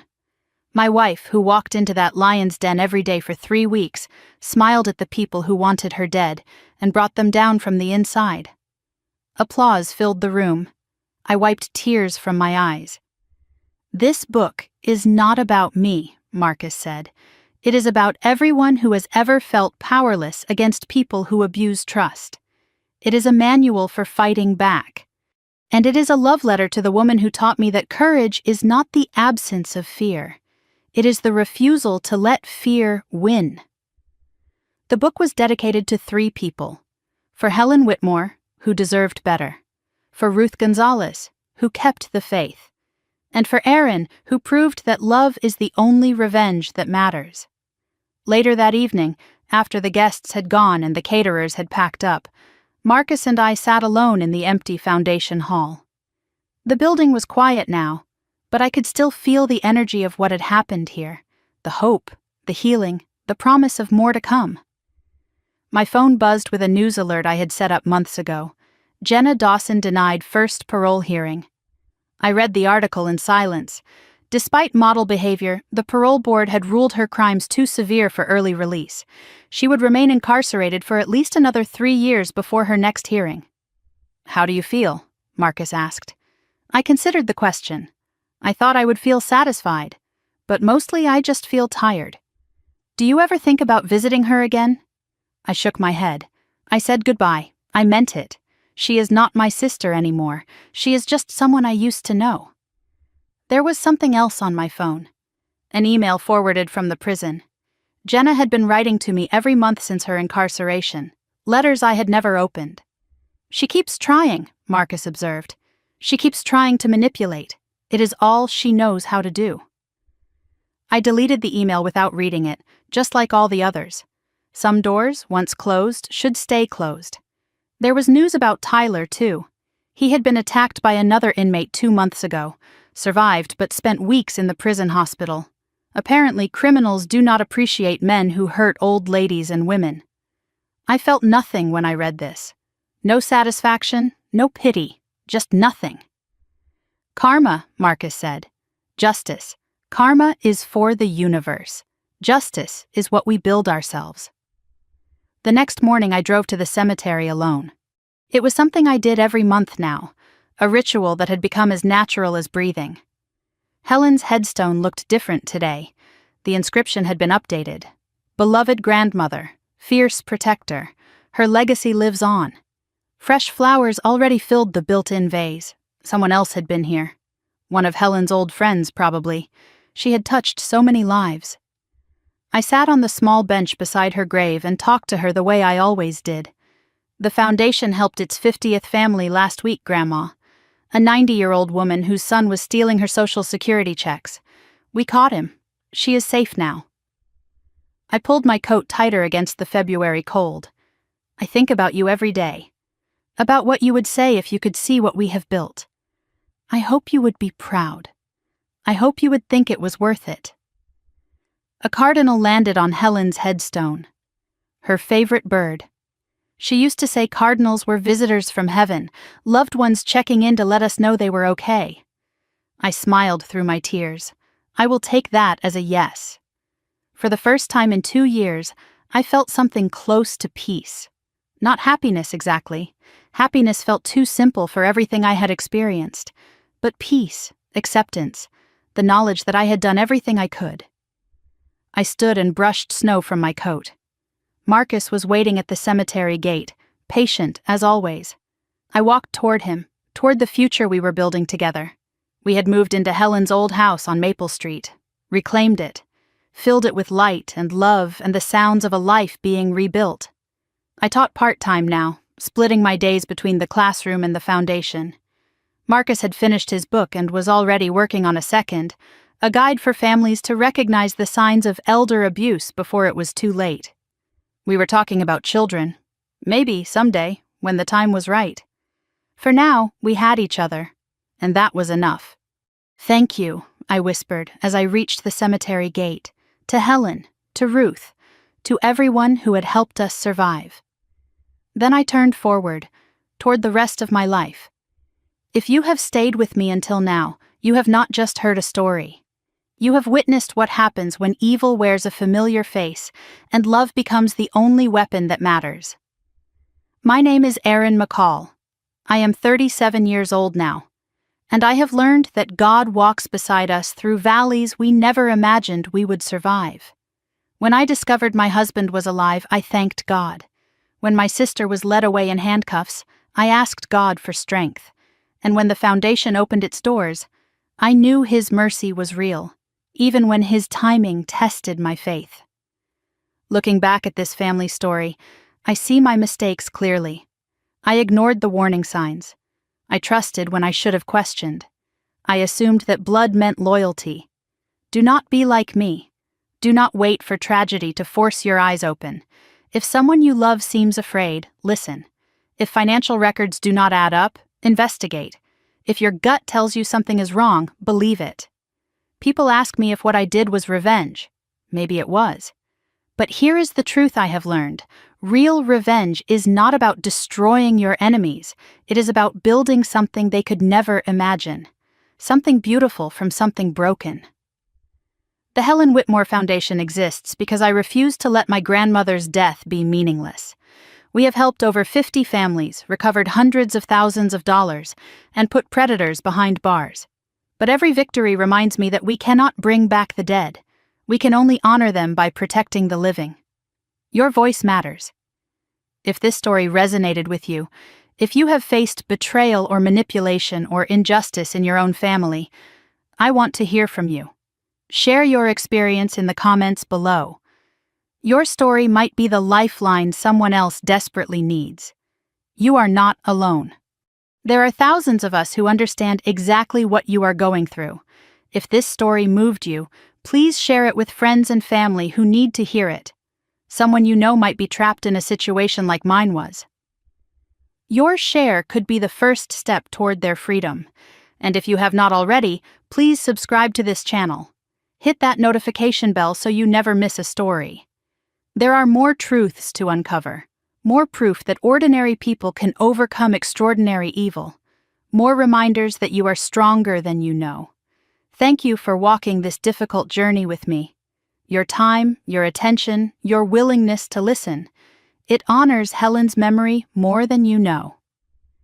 A final word of transparency. The stories on this channel blend real experiences with fictionalized elements designed for educational impact. If dramatized content is not your preference, I respect that completely. Feel free to explore other videos that might suit you better. But if you choose to stay, know that every story here carries a lesson worth learning and a truth worth remembering. May God bless you and keep you. May He give you the courage to face the darkness in your own life, and may He grant you the peace that comes from knowing you are never fighting alone. I walked through the front door of our home, Helen's home, and let the warmth wrap around me like an embrace. On the mantel, her photograph smiled down at me. Not the formal portrait from the funeral, but a candid shot from one of our summer visits. Helen laughing at something off camera, alive with joy. I touched the frame gently and whispered what I whisper every night before bed. "We did it, Grandma. We really did it." And in the silence that followed, I could have sworn I heard her answer. No, child, we are just getting started. This story is fictionalized for dramatic effect.